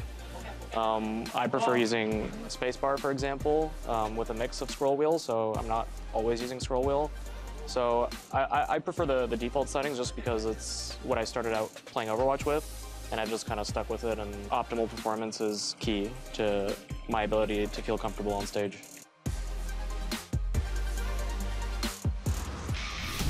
The Overwatch League is brought to you by Toyota. Let's go places.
1, 2, 3. Now this New York lineup was able to hold off the Boston Uprising once again with the 3-1 victory to kick off the regular season. 시작이 좋은 것 같은데요. 첫 단추가 잘 끼워진 것 같아요. 한국에서 많이 쓰는 말인데 이게 첫 번째 단추가 잘못 끼워지면은 삐뚤어지게 끼워지잖아요, 전부 다. 이제 잘 끼워지면은 나머지도 올바르게 계속 좋은 결과가 있다는 거죠. Here comes Pine. Gets one, gets two. Looking for a bit more, gets another one. Are you kidding me? Big Boss Pine is on the scene. This guy is unstoppable. 일리우스에서 두 번 다 나왔는데 두 번 다 이제 세계 최고의 맥크리 에임을 보여줬다고 생각해요. 앞으로도 그럴 거라고 생각해서 믿고 있습니다. It's an opportunity for Houston coming in. Oh, did I say opportunity? That's before Sibyulbi started lighting up his kill feed. He hasn't even used his pulse bomb yet. Another kill on the Muma. 미도를 플레이할 땐 맵에는 이제 파인 선수가 확실히 이제 강한 힘을 발휘하는데 테니스 할 때는 반대로 또 SBB가 강한 힘을 발휘하니까 주고받고. 아, 형 근데 트레이서하고 미도밖에 못하잖아. 테니스랑 미도밖에 못한다고? 알았어요. 이거 원챔 새끼가 기다려봐.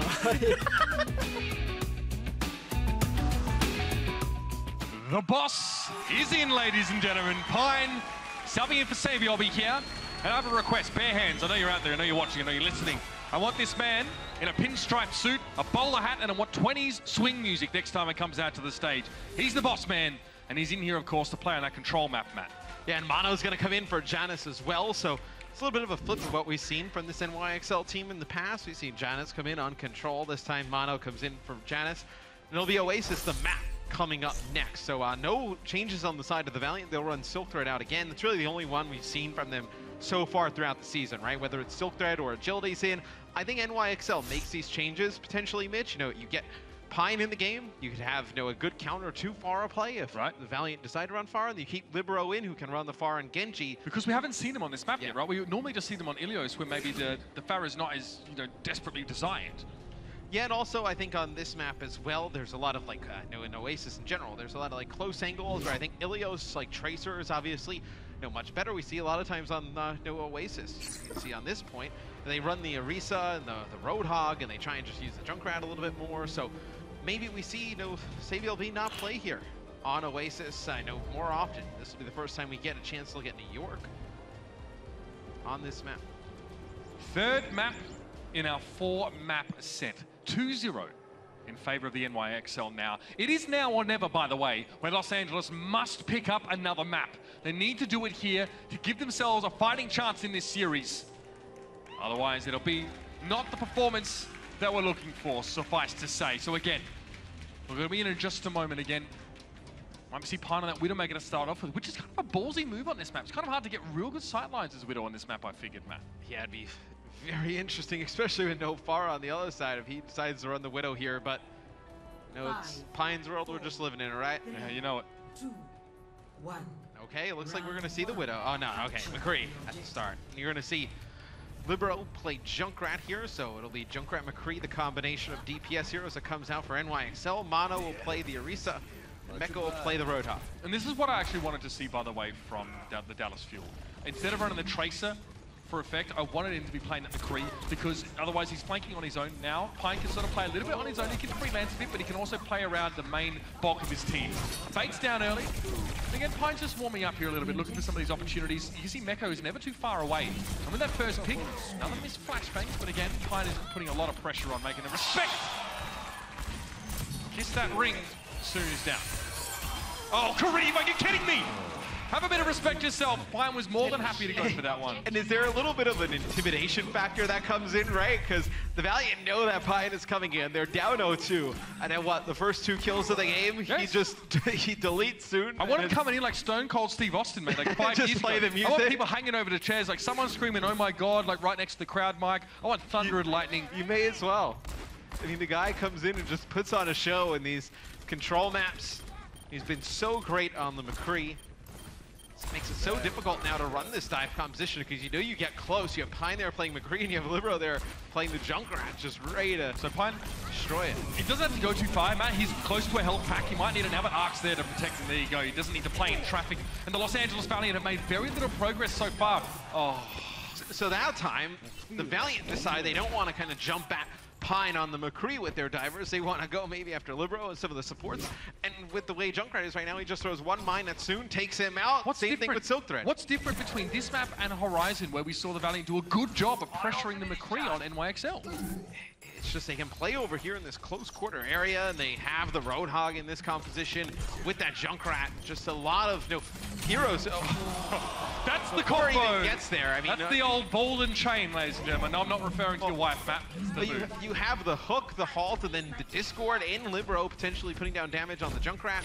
And again, that one blocked. They get the Orisa barrier down, the Winston barrier down before they even the hook comes through. So you have both support ult here for NY. Deadeye, maybe we see Pine go for some kind of Deadeye off the jump pad, right? It would just kind of fit with his style. As you see the hook come in here from Mecco, putting down some damage onto the mech hero of Envy. Has a whole hog. It was Silk Thread actually who kills Pine. Libero uses that Rip Tire, he gets the D-Mech, then takes Envy out. Jonak now coming in, a lot of teammates that need a bit of healing. Mecco and Libero are down. Unco's done some serious work. 3 kills in the fight for Unco. He finally drops. But he did so much, and again, living up to the name of the Valiant, but it was just him against pretty much the entirety of the NYXL. Pine, Deadeye doesn't connect, the bubble is thrown in the way. Good presence of mind there by Fate to drop the bubble on top of the McCree. Now the Gunslinger is going to get pushed up against the wall, but he's not done yet. Tumbleweed rolled past, and Pine's got a bit of room to breathe. Kareem gets way too close here. Thinks about challenging with a blaster, and Pine gets taken down. The old 1-2 punch. And Kareem finally gets a little bit of that cathartic revenge. But LA are in control, Matt, right as the bell tolls. Got scary there for the Valiant. Pine was able to take out Silk Thread before he had a chance to use his Dragon Blade. They had Valkyrie up, did NYXL. They're just not able to win that fight. Now the Valiant come in with some nice ults to use here. You have Unco with the Transcendence, Jonak with the Transcendence on the other side. for NYXL, but you have this Dragon Blade. Maybe you can force out Transcendence from Jonak a little bit early, then go to work with this Blade. Man, the Excelsior are really working hard to try and flank around as far as they realize that's the strongest part of the map, by the way. They need to be here to make use of that Orisa shield. Also because it's hard to dive in without diving into like a halt or like getting caught up by Junkrat traps. It's this really overpowered spot on this map, I'll be honest with you. Well, and then if the Valiant decide to dive that position that NY is set up in, they throw down the Supercharger. You have Libero there with a Riptire.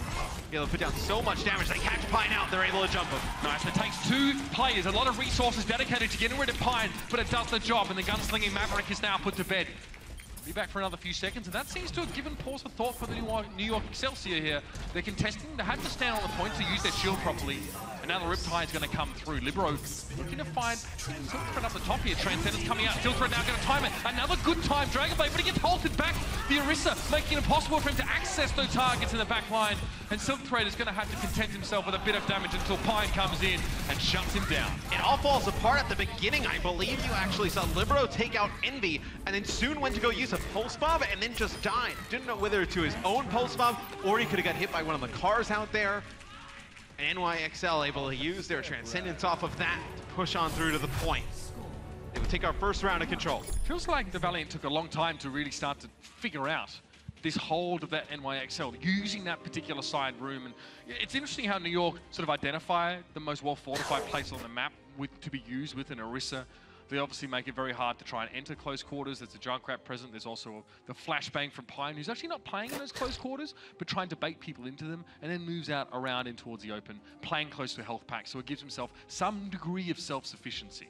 Yeah, because McCree doesn't have a ton to escape, right? Hey, he goes out a little bit too far. The roll, I mean, yeah, you're kind of dead at that point regardless. Coming into the next point, do we see Libero potentially play the Pharah? Looks like we're going to still see him run out here on the Junkrat. It'll be the same exact composition that comes out from NYXL. So you don't necessarily need to do that. Obviously, you're playing here with the Orisa, and they're probably going to try and hole up in, again, a certain point of the map and just turn it into their home base. You know, we got the big boss in there. They're all playing poker. Well, it's the same kind of setup because you have that staircase there, like the last point where you can just enter right onto the control point. You can kind of play around the Orisa barrier and just bait these teams to dive on in. And that's exactly what happens. The Valiant dive on in. Pine is able to take out Soon at the beginning of this. See if he can land the shot on Kareev. You see he just kind of lurks around. He gets Silkthread really low, not able to finish him. Fate and Envy, though, dive on in for the Valiant. They pick up some kills. Pine will take out Kareev here. So we do see it is NYXL who actually has taken the point here. See if the Valiant can fight back. It'll be Silkthread reflecting it right back in Pine's face. Again, going in a player disadvantage up against the NYXL early is tough because you lack the players to properly deal with that threat of Pine. Good patience from the LA Valiant. Identifying that the first target definitely needs to be Pine, or at least get that high ground control, and then you advance from there. They knew that NYXL couldn't really hide or pull the wool over their eyes because they had to play around that Orisa barrier in the corner. And NY's comp is not mobile at all, right? You have Orisa and Roadhog, Junkrat and McCree. It's like, where do they sit up? Do they try and just get back to that corner again? You see Mono throws out down early. Orisa's shield. Yep, they get him up top. He's trying to work around for a flank up top. Arc will get him back up, but still, it's a very difficult comp to make work here for New York. Maybe they try and take the high ground. It looks like that's where they're moving right now. Soon down to Libero there, but it's a response. The pulse bomb was left. There's a bit of a parting gift. Definitely the definition of Pyrrhic victory there, but it's enough for Soon for the time being here. I'm sure we'll see some Mercy Reses in just a moment as Kareem's going to go in with the Valkyrie, and Ever gets de-suited out. Silkthread, Dragonblade thinking about it. Whole Hog in his face, doesn't go for the reflect. In fact, didn't have it on cooldown. Going to wait out the Hog and his little tantrum before deciding to come in, but it might not be necessary to see the blade here. Silkthread, he tried to escape from the Riptire, but instead he walked straight on into it there, and now with the Valkyrie Farak, here's a chance for the Excelsior to break back into this fight. Envy tries to leave a little bit of a gift up on high, gets a chance to resuit and go again. The Valiant still getting a ton of great progress here, 65% and counting. Libero, though, with the Junkrat mine, he'll take out Soon. Send an Envy of high into the sky. He will eventually fall. Be NYXL taking the point back here. Silkthread comes on in, just contested for a little bit longer.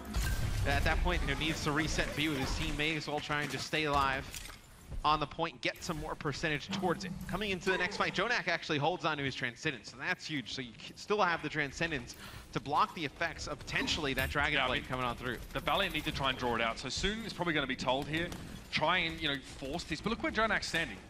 It's so hard for a Tracer to go here. He's got concussive mines, McCree flashbangs. They want to force this trance out of Jonak, but it's going to be almost impossible. If they lose a player to it, the fight's already over anyway. But you get my point. Yeah, I mean, they lose Unko. That is a huge loss there. But they know that Soon's trying to come behind enemy lines, but he has to be so careful like you're talking about.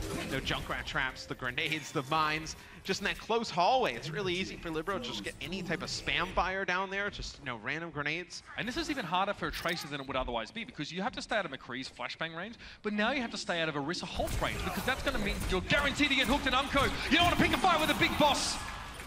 And Pine puts his foot down, but Libero was found elsewhere, so it's actually a DPS down for the Excelsior. That means that Pine needs to go for something big here. Why? Silk Thread up on high. Maybe was hoping to get the timing on a deflect, but they've lost their Genji now. It's all on Soon to really get the damage done. He works it out, finds Pine. Now Mecha go for the whole hog. Envy's not going to get away from here. Pinned up against the wall. It's like a game of darts gone all wrong.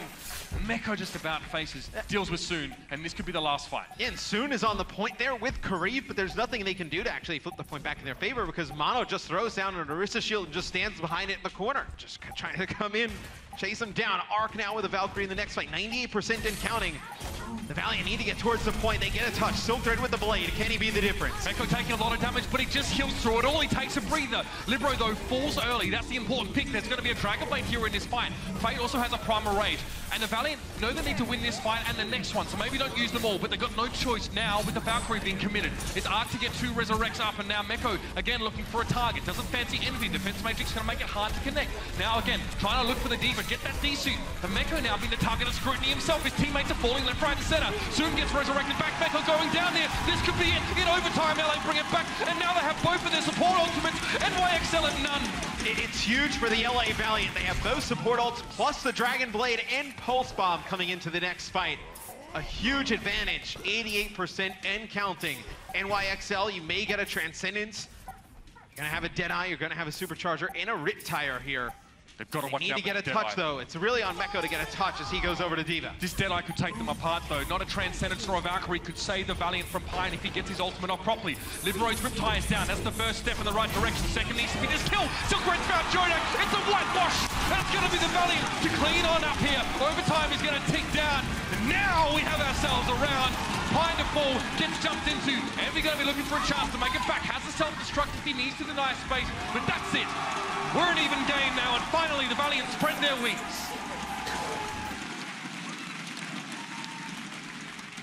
It's a huge final push by the Valiant to flip the point in their favor and hold on to those ultimates. I believe Fate used the Primal Rage. She was able to do a lot of work with it, and then at that point, I imagine in their comms, they said, no, hey, we feel really strong about having the point in here. No, Arc doesn't have Valkyrie. No, Jonak did not have Transcendence. Didn't need to use either of those other ultimates to take the point back, and they end up being huge at the end, right? You have your Transcendence, you have the Valkyrie, you have the Dragon Blade to use to take the point back. Do we see any changes from either of these teams, Mitch, though, coming into the final point? At least it looks like on the NYXL side, potentially, you know, Arc probably just gives the speed boost and then goes over to Mercy. So you're going to see out of New York. So same comp out of New York, same exact answer for the Valiant. Chance here for LA to keep themselves in this series and get themselves back on the board. Both of them being, of course, entirely crucial at this stage. Bolt used, just pulls Envy in, and you can see Unko again wants to start off this fight at a man advantage for his team. So looking for an early pick with those off to destruction, taking a bit of fire from Jonak, who throws the Discord orb over towards him as well. And most of the fight has been sort of committed to now to the backside of the point. You see Silk Thread looking in, and Unko again just spraying, keeping those Discord and Harmony orbs up. Yeah, and he has full control of the high ground because he knows that NYXL are going to play behind this Orisa shield with the Roadhog down on the point. But as soon as it goes over to the Valiant, it is NYXL answering back in a big way. Cleaning house with the members of the Valiant. It'll be Silk Thread, the only one alive. He will eventually fall. Now it goes back to New York. Okay, so the Valiant don't want to play a long, drawn-out fight here at all. NYXL's damage output is going to stay consistently high over time, whereas a lot of LA Valiant's damage potential comes with the burst of the dive. So if you see a fight or LA don't sort of get an early pick or don't manage to get their dive properly into the back line, they're going to struggle.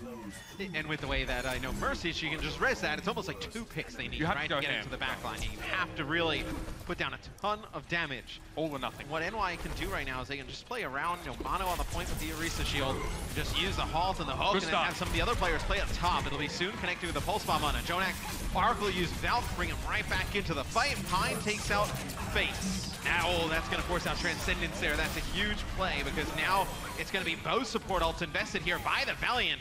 Karib will fall after using his Valkyrie, so not a great fight here for the Valiant. Yeah, you can see the respect now coming out from NYXL, committing their own support ultimates to these fights, realizing that if they play at a man disadvantage, they're likely to lose out, given that these teams are so close pound for pound, at least on this particular map.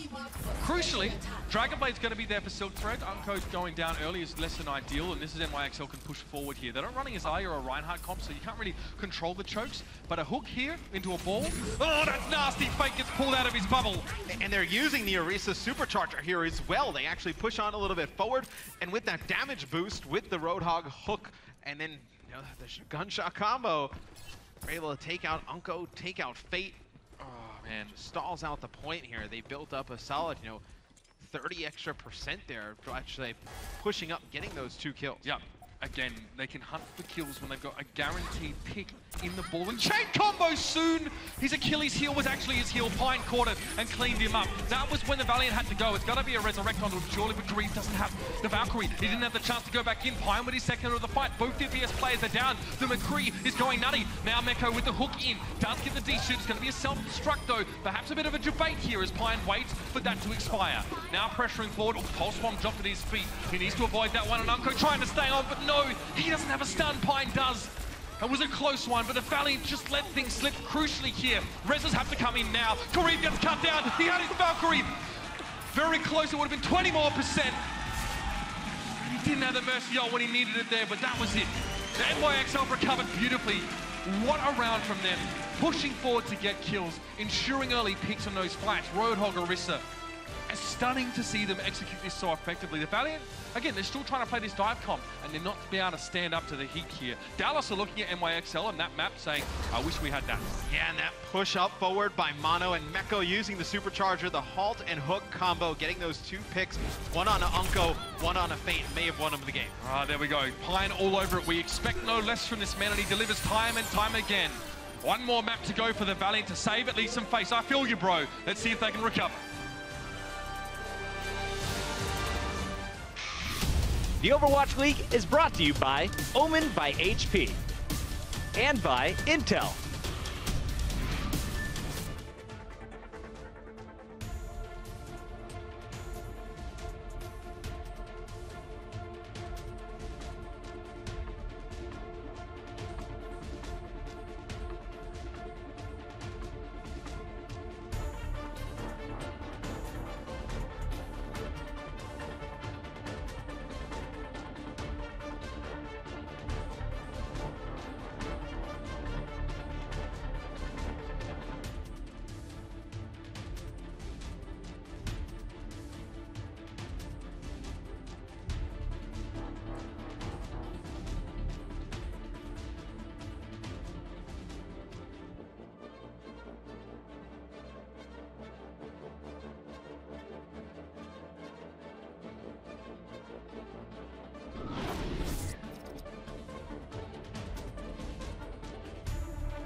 Andrew Kim, the analyst for the NYXL, stated in an interview earlier this week that all his players say that NA and EU players are just as good as the Koreans now, and none of our players believe that there is a gap at all.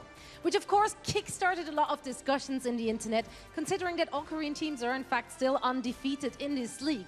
So during halftime, I snuck into the dugout of the Valiant and talked to their coach Cuddles about this. He said that he's agreeing. Kinda. I'm paraphrasing here, but he basically agreed. He did say that there is not a big gap in skill level across the board from those players. It's more the chemistry and the infrastructure the Korean teams currently have. And as the season will progress, he does expect this gap to close. I personally can't wait to see that happening, and also I can't wait to see if they can close the gap on map number 4. And for all the action, we're heading over to our very handsome caster duo once again. Thank you very much, Zoe. Yeah, good to get a little bit of insight. Yeah. So, you know, Korean players and teams are starting to indicate that perhaps the gap is closing, and I'm using a very tired and very old adage there, but we're not seeing it on paper here, Matt. And that game was close. Again, it's going to be one of those like 3-1, 4-0 matches that were on paper not so close, but again, when you go back, we saw some incredible moments from the Valiant. It's just the teamwork and chemistry at the end of these games and able to close it out. Sabiel B will come in for Pine. Janice will come in for Mono, some substitutions on the side of NYXL. Valiant will stay the same. It's just those, you know, those last plays, those initial pushes. Every time you see some of these rosters, you know, they have no ultimates coming into the fight. They somehow end up turn it in their favor. They're just so extremely talented, and it has to be, you know, crushing for, you know, some of these, you know, Western teams to go up against. Right, you have the ult advantage going into a fight. Everything's looking all good, and somehow, you know, whether it's NYXL, London Spitfire, Seoul Dynasty, they turn that fight around in their favor. Not a feels good for a lot of those plays there, but again, now we're going to be heading over towards Numbani. A map that does, you know, offer us an opportunity to see again another different style of play. Dive, if LA Valiant want to play that, this is a great place for it, especially on that attacking side. Get up in the face, get aggressive. Defending, again, it's going to be a matter of just trying to stave off the NYXL, because we know they can dive. We also know that they have, you know, Libero in this lineup who can bring us that Pharaoh. We didn't get to see it on that previous map of Oasis, but perhaps here it's time to bring it out. Well, Libero can play so many different heroes. Just about everything. Yeah, just makes it very difficult to game plan against. If you are the Los Angeles Valiant, they could run dive here. We see 76 probably get played the most here on Numbani, you know, able on the defensive end to control some of the high ground. Use him to put a lot of pressure on an opposing Pharah. That comes into play, but we'll see what the Los Angeles Valiant decide to do. They will be on defense first here to kick things off. So potentially you have Silk Thread play the 76. He can play, you know, this Genji 76, a lot of different things. Yeah, Fade's going to go off the side. Not going to see the solo tank lineup coming out. We've seen it before, just more on, you know, previous maps of Hanamura, to be honest, in different metas, but okay. So you see Avanko playing Zen, Kari playing Mercy. Nothing too surprising here for the Los Angeles Valiant. Fate just keeps jumping off the side of the map here. Right? Eventually, you imagine he goes over to Winston or Orisa. And for NYXL... Yeah, they can't play Orisa here, I don't think. No, yeah. For NYXL, I'm interested because they run a ton of Orisa in this series, you know, whether it be, you know, attacking. We see Orisa more on defense. Janice will play Winston here, though. Libero will go over to Pharah, and Sabiel B will not be playing Tracer here. He'll be playing the McCree. Yeah, so this is more about, it's a bit less about dive for the NYXL, more about getting the high ground control and using hit scan pressure from Sabiel B, and also Libero to keep heads turned towards him, so Sabiel B and the rest of the tanks from NYXL can jump in. It's a lot like when, you know, we talk about, you know, Pharah working with a Tracer, so to speak, right? The Pharah putting down damage, the Tracer finishing them off. This is a little bit of a safer option, right? Because they force them off with the high ground. With that Pharah, then you can get Sabiel B set up on the high ground, just putting shots in at a distance. That Discord orb there making it very risky to hang around.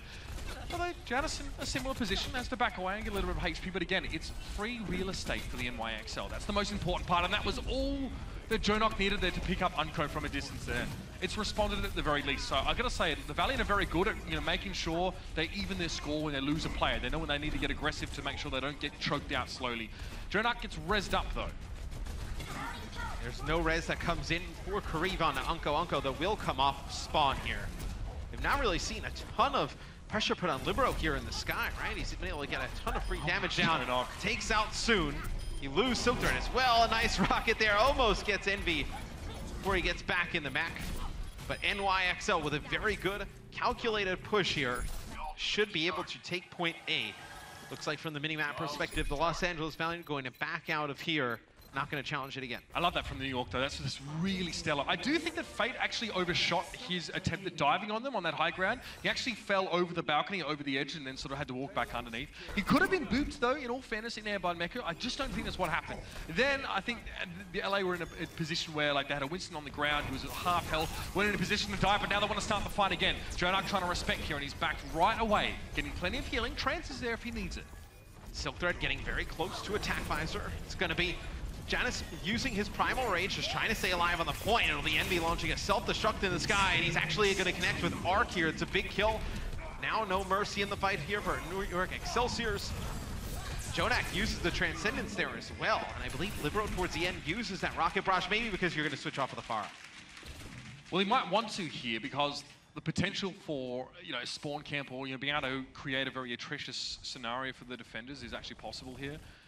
And I like this jump up here. So basically, Fate can use the high ground now, and it's going to allow him to drop down and access the enemy team, and then have a jump available when he needs it. Kind of what Miro showed us initially back at the World Cup a couple of years ago, which has now become a staple of every Winston's repertoire in terms of mechanical approaches. Ooh, hello, sticks it! Nicely done! And Arc, not a chance to respond to that one again.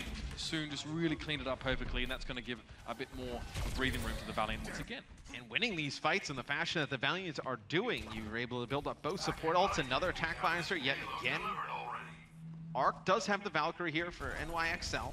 We'll see when he decides to do it, though. Potentially coming around this corner. But you have both support ults on the other side, so you don't really want to burn your own Valk and then have everything just be negated by a Valk and Transcendence on the other side. Yeah, interesting. Libero on the 76 now, so a little bit more of a safer style of play here for NYXL. NBC's Jonak on his own, but he's being healed up by the Mercy. This is why it's so hard to dive on these Zenyatas right now. So much healing provided from that back line, and the LA Valiant, of course, they kind of realize they have to commit to that fight, Matt. It doesn't work out. And Mecca's Diva has been sick all series long. Oh, they used both. And to self-destruct on 2 players. They did use both support ults there, did the Valiant. They still have attack visor. They do have a Transcendence for NYXL and your own attack visor coming in the next time. But man, Mecco, that 2-person self-destruct was huge. The Diva Mech flying over the top. Now approaching this second checkpoint. The Valiant have a little bit to work with. Self-destruct might force people off the payload for a time at least. The tactical visor for Silk Thread is going to be hard to connect. Kareem drops into that one. Savior being Jonak cleaned him up. He found Soon. I don't even know how he managed to do that. It's like he saw him coming. And Jonak just a Transcendence over that payload just to make sure they can get there. So pretty comfortable there. LA didn't have the plays in position, Matt, and didn't really have the ultimate economy to work with. Silk Thread dive with his tac visor. Not a great look on that second phase. You get Unko out at the end of this fight. So New York may be able to make some progress through this underpass here. Potentially we see something change from the Valiant. You're still running the 76. You're playing around this tag visor. You have not gotten a great position to use it yet. What are you trying to do here with your 76? I mean, both sides have one in all fairness. I don't really know. There's not really a high ground you can get Silk Thread set up in. Here's going to be the tag visor that comes in from Libero. You get Unko soon and another one! Beautiful. Pushing on forward. Don't you love that, though? Don't you love that they engage with the self-destruct? They force the tanks to split from the LA Valiant, and Libero has an easy firing range. Unko didn't last very long at all. That's so nasty.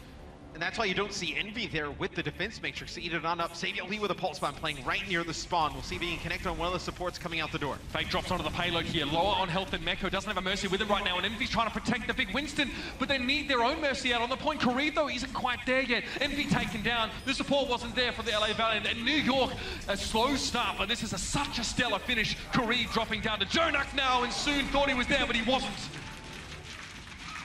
And this is how you really put a bookend on an impressive and successful series. A solid attack there. They were snarled up a little bit on that second phase, but really that was the only time the NYXL had trouble. And when we're watching from that free camp POV, you saw Envy on Diva come out of that left side door and get onto the payload to contest for the Valiant. And what happens? Sabiel B and Janus just go right for the other door. They use the pulse bomb. They get a ton of free damage on the players walking out. They finish off 2, then work their way back towards the payload to kill Envy. It's a really quick completion of the map on Numbani for NYXL. It's completing the map with 2 minutes and 45 seconds left in the time bank. a very decent time, considering we talked often that this map is fairly long. So we see a couple of 76s thrown in there, and sometimes it always feels to me like he's a little bit indistinct. Like, you know, he's not supposed to be sort of diving in. You're playing a 76 Tracer, always struck me as a very safe composition, right? Your 76 has his own sort of self-healing. He's got a little bit of a speed boost, of course. He can run around the place. He can sit in the back line. He can play aggressive slightly, but he's kind of a jack of all trades but king of none. We've seen some really good 76 play, though, on this map. I can think of Bird Ring in one of the series that we casted. It's just phenomenal movement up top. You never had an idea where he was coming from, and he was able to just get a ton of free damage down. But when teams really start to pressure out these Soldier 76s and they can't get that high ground control, it's just not really providing a lot, right? It doesn't provide that burst damage like a McCree, right? Can just like one-shot a Tracer like cross-map, or even in the way the game is right now with the comps that we see, potentially like a Junkrat, right? So like, I definitely feel the defensive 76 on this map, I think, paired up with the Ana, but on the attack, it would seem, we might not see it here, of course, but we saw Libero play it himself here. Perhaps like, just like I would love to see the Valiant just go with a straight dive and just get Silk Dirt back on the Genji. I thought they were really giving it to New York on Horizon Lunar Colony with that setup. Again, they'd have to be diving, I guess, Jonak or Arc at this stage, either the Ana or the Mercy. Darts and halves, we'll call it.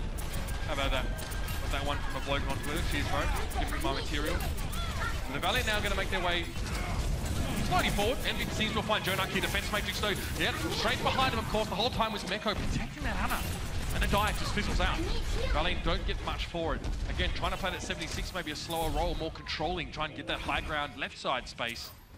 Well, usually you would see a 76 on the defensive end. This time we see the far end situation. So maybe the Valiant, they expect Libero to be playing the Soldier 76, set up top, and they just jump right in. And you have, I believe it was Meko and Jonas coming back down. God, that sick sleep dart there. Taking out Fate. But when you jump up top, you have both tanks coming in to protect the supports, and then you have the damage coming up right above your head from Libero. Very difficult to play against. Yeah, it's tough. You've got so many angles to be checking now. Libero kind of can go in between those platforms. So Silk Thread now, so this is maybe a bit of that, flexibility we're seeing from him. Going towards the Pharah here. He's being boosted up. He can't help his backline. He can't peel for them. Janus had a shield over the top. He had his own alone time with Unco there, and there was nothing the Frenchman can do about it. Now Silk Thread trying to go toe-to-toe with Libero in terms of those direct hits. It's a big ask for him. And the Valiant, the pieces are there. They're just not lining up.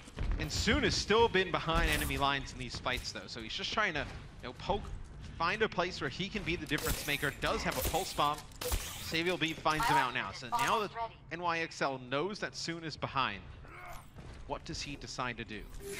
Still has the pulse bomb, probably looking to get it on a Jonak sitting on top. Bet you he has top damage for his T1 Nana even.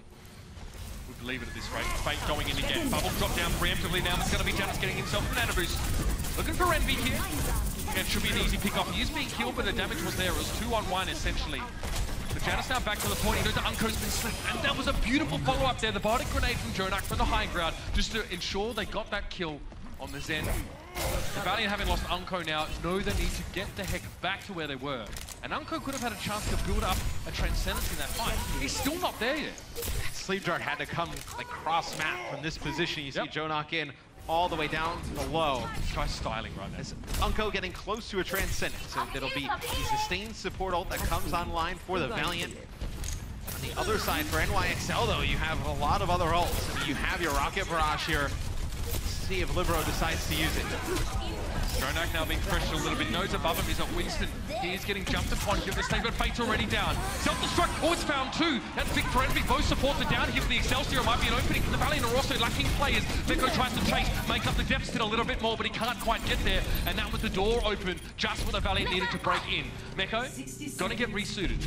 But again, lacking teammates here. He might just try and stall it if anything else, but it does look like, by all accounts, the Valiants will be on the roll with the payload here. Well, Meko's going to get onto the point. He's just going to try and contest it, and that's going to force the Valiant to just dive in deep because they know more spawners are coming in for NYXL. Saviel B gets a touch. See if it's enough. Janus gets onto the point as well. A lot of damage coming down here from Silk Thread. The Valiant will take point A, unlocking the payload. And you see Silk Thread being very aggressive, wants to take these players out. Yeah, Again, hasn't think twice. The Soldier 76 was there. Bionic Field was placed down. But it does look like the Valiant want to chase onto this. Fate, half HP. He's still happy enough to go forward. Self-destruct, hoping to catch some stragglers there. Was anything but no. Looks like all of Excelsior had taken cover in the shade, or at least inside. It might be time now for the Valiant just to be happy. They've got the payload, but NYXL are going to punish them for this. Give the nano boost over towards the Winston of Janus here, and soon remains behind enemy lines whilst his backline starts to get jumped upon himself. Overwhelming perhaps for Soon, and yeah, the combo of Libero and Sabiobi was too much. You just see what Sabiobi does to opposing Tracers, forces them out of position. Now back at World Cup, a lot of talk was, Sabiobi running around with the Harmony Orb, the Zenyatta on him. This time you actually saw Arc just healing him up, following him around, chasing Soon down there. As you see Libero getting very close to attack by Arc still has his Valkyrie.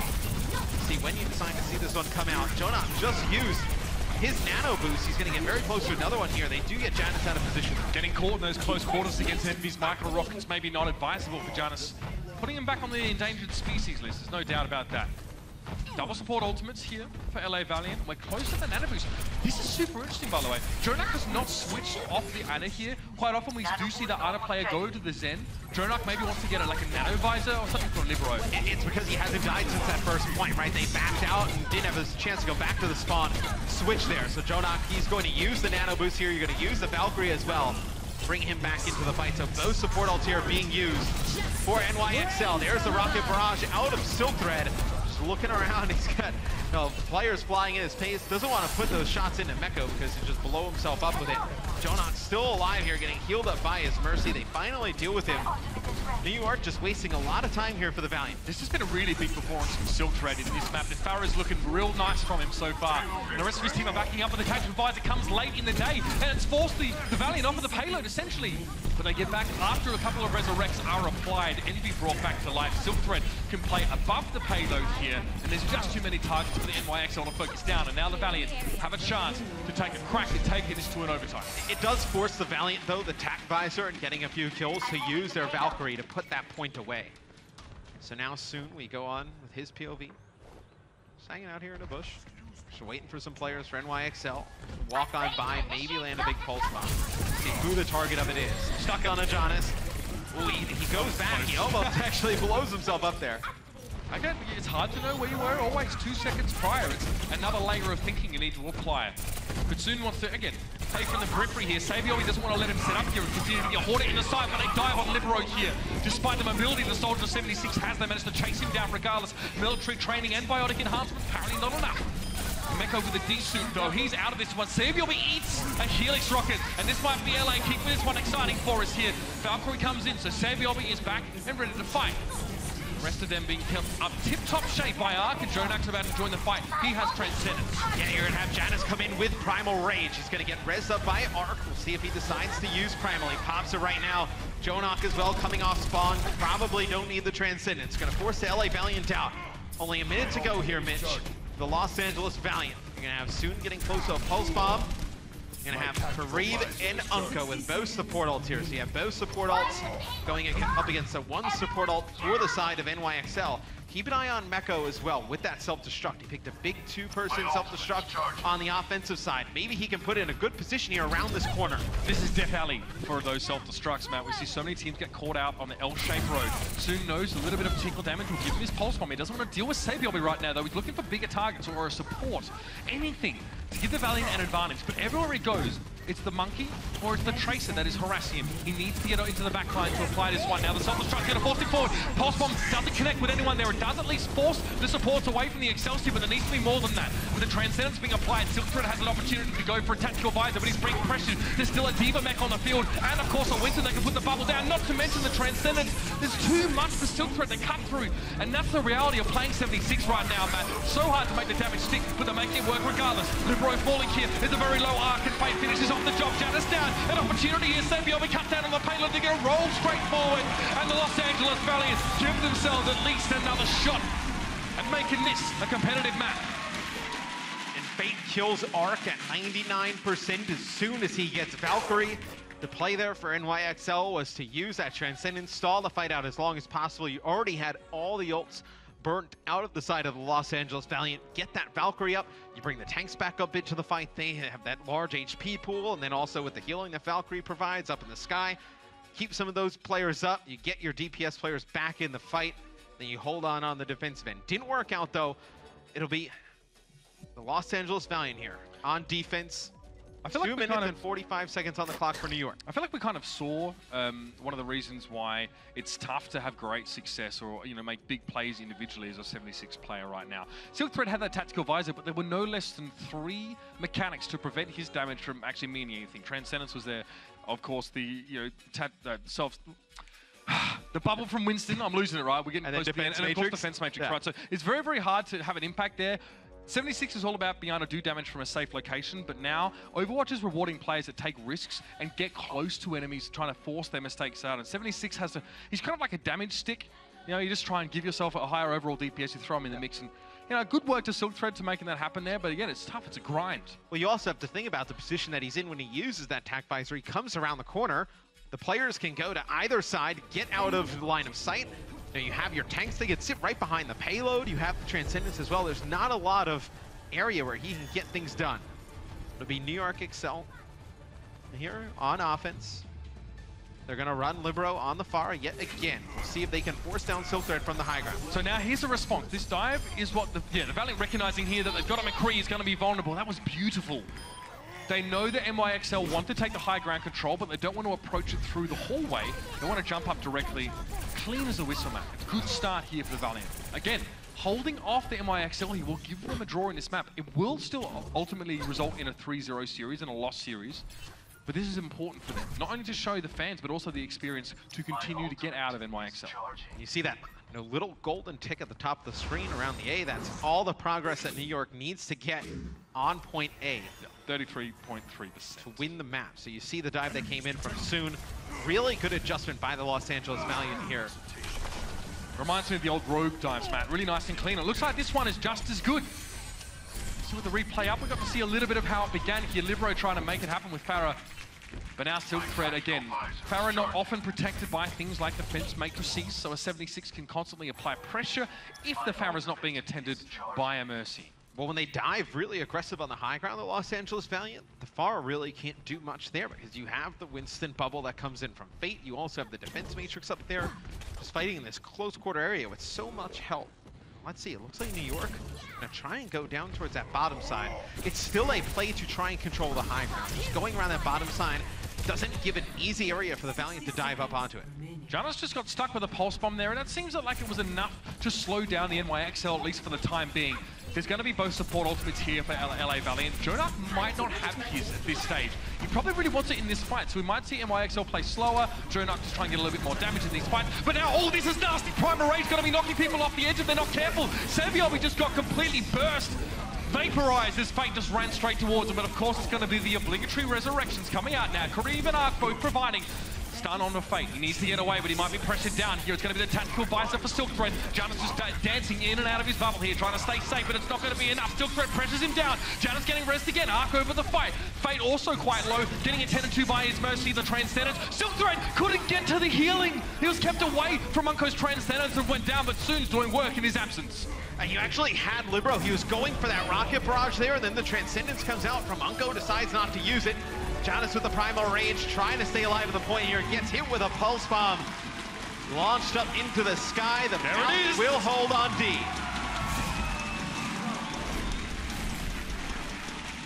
A staunch defense from the Los Angeles Valiant means that the map stays.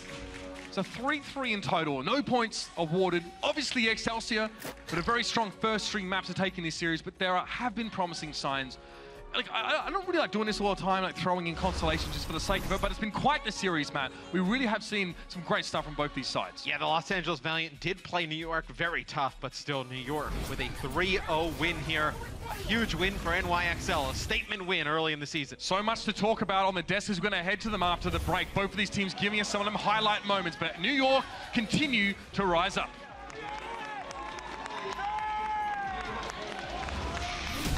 The Overwatch League is brought to you by Intel and Omen by HP.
New York gets the win today, but LA still got the weather. That's all we can really talk about in the positives here for Los Angeles, because this was all New York. After halftime, we expected a big Game 3 coming up, and that's exactly what we got. Johnny, let's jump into Oasis here, because coming in, we had just watched the matchup between Dallas and Houston. In that, Dallas was running around with a less mobile composition, a much slower composition. Meanwhile, Houston, very agile, very mobile. We got basically the same thing here in this one, with LA Valiant being very mobile and New York Excelsior being that death ball. Yes, but they had Pine in the lineup. Welcome to the Pine Show. Just popping off on the McCree. And the thing about Pine is they're playing a very slow composition on the side of New York Excelsior, but Pine is playing so proactively. He's always trying to look for these picks, and it makes it so hard for the Valiant to set up their dives correctly and find spots of weaknesses. If they dive onto Pine, there is so much room for risk in their dives, of course. So Pine playing so proactively, it's so dangerous. But it's not just Pine. The supports, I think, are doing a little bit more heavy lifting than you would typically expect, because when you're running the Orisa Roadhog, obviously these huge, beefy front lines, they end up soaking a lot of damage, essentially taking a lot of healing, and the supports get to deal way more healing than anybody else. So the supports on New York had actually 10k more healing than the ones on the Valiant, which resulted in one more Valkyrie, one more Transcendence, and while it might not sound like much, these are all game-winning ultimates. So the fact that you got two more on your side means if you're going to try to dive Pine, it's going to be that much harder. I was also very impressed by Meko in this game. Switching over to the Roadhog, you saw that teamwork between the Orisa throwing out her right click, and then, of course, that hook bringing them right in. So many times they got the picks and were able to just steamroll against the Valiant. When the Valiant was battling back on this control map, though, what was going well for them, Reinforce? Well, they managed to find spots of weaknesses, of course. New York Excel, with Pine playing so proactively, sometimes he goes a bit too far, and Valiant can find a pick or two, and then you see the supports make rotations, you see the Orisa make rotations, etc. And so New York Excelsior, they sort of split up, and that's where the dive composition from Valiant shines, because they managed to just scramble their way through the fight. So far, we've seen Pine come in 3 times, and it's always been on control. Do you think we should send them into the starting lineup for other maps? Not yet. I think Control is the only one you can really do it thus far, because they play this slow style. We see New York Excelsior on other maps. They're playing the dive with Libero, for example, or they play the Junkrat with the Widowmaker, which Pine can play. But so far on Control, you need the McCree specifically for the Orisa composition. Also, Sebiobi did call Pine a Widow 1 trick. We know he plays McCree, but what if he actually only is comfortable playing these 2 heroes? That Libero might offer more flexibility that is suited for other maps. I saw Pine during the preseason. I know he can do a lot more than that. I think we all know that. Let's move it on to map number 4. Numbani's loading up, and it's going to be... let's start here with the highlights, guys. Basically, we should just start off with the Valiant soon. In the opening game, we saw the Pharah come in. Libero on that Pharah, which is wrecking house up until they were able to slow things down on this second stage. Johnny, just talk me through how New York opened up on their attack. Well, actually, Jonak just got a pick. And that's pretty much how they secure the fight. That's all it is? We've seen it time and time again. Jonak gets the picks. He got a pick onto Silk Thread.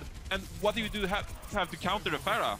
No, Libero was just free. He didn't have any pressure from a Soldier or a McCree or any kind of hit scan. I mean, Anko maybe on a Zenyatta can shoot down the Pharah from the sky, but it's not too reliable. So they managed to get a pick onto Silk Thread, and then Libero on the Pharah can just ease their way through. Oh, there was so much space for Libero. He actually ended up hitting 28% of his team's damage share on the Soldier and that last push, which is really impressive considering there's 6 people on the team. So 28% is doing a lot of heavy lifting. All right, so Libero was on the Pharah at the start, but we're going to take a look at him on the Soldier 76. And Johnny, talk me through the composition switch from New York on the attack. Yeah, so you want to play the Soldier here, I think, because it is a bit more passive, and I think they prefer it a bit.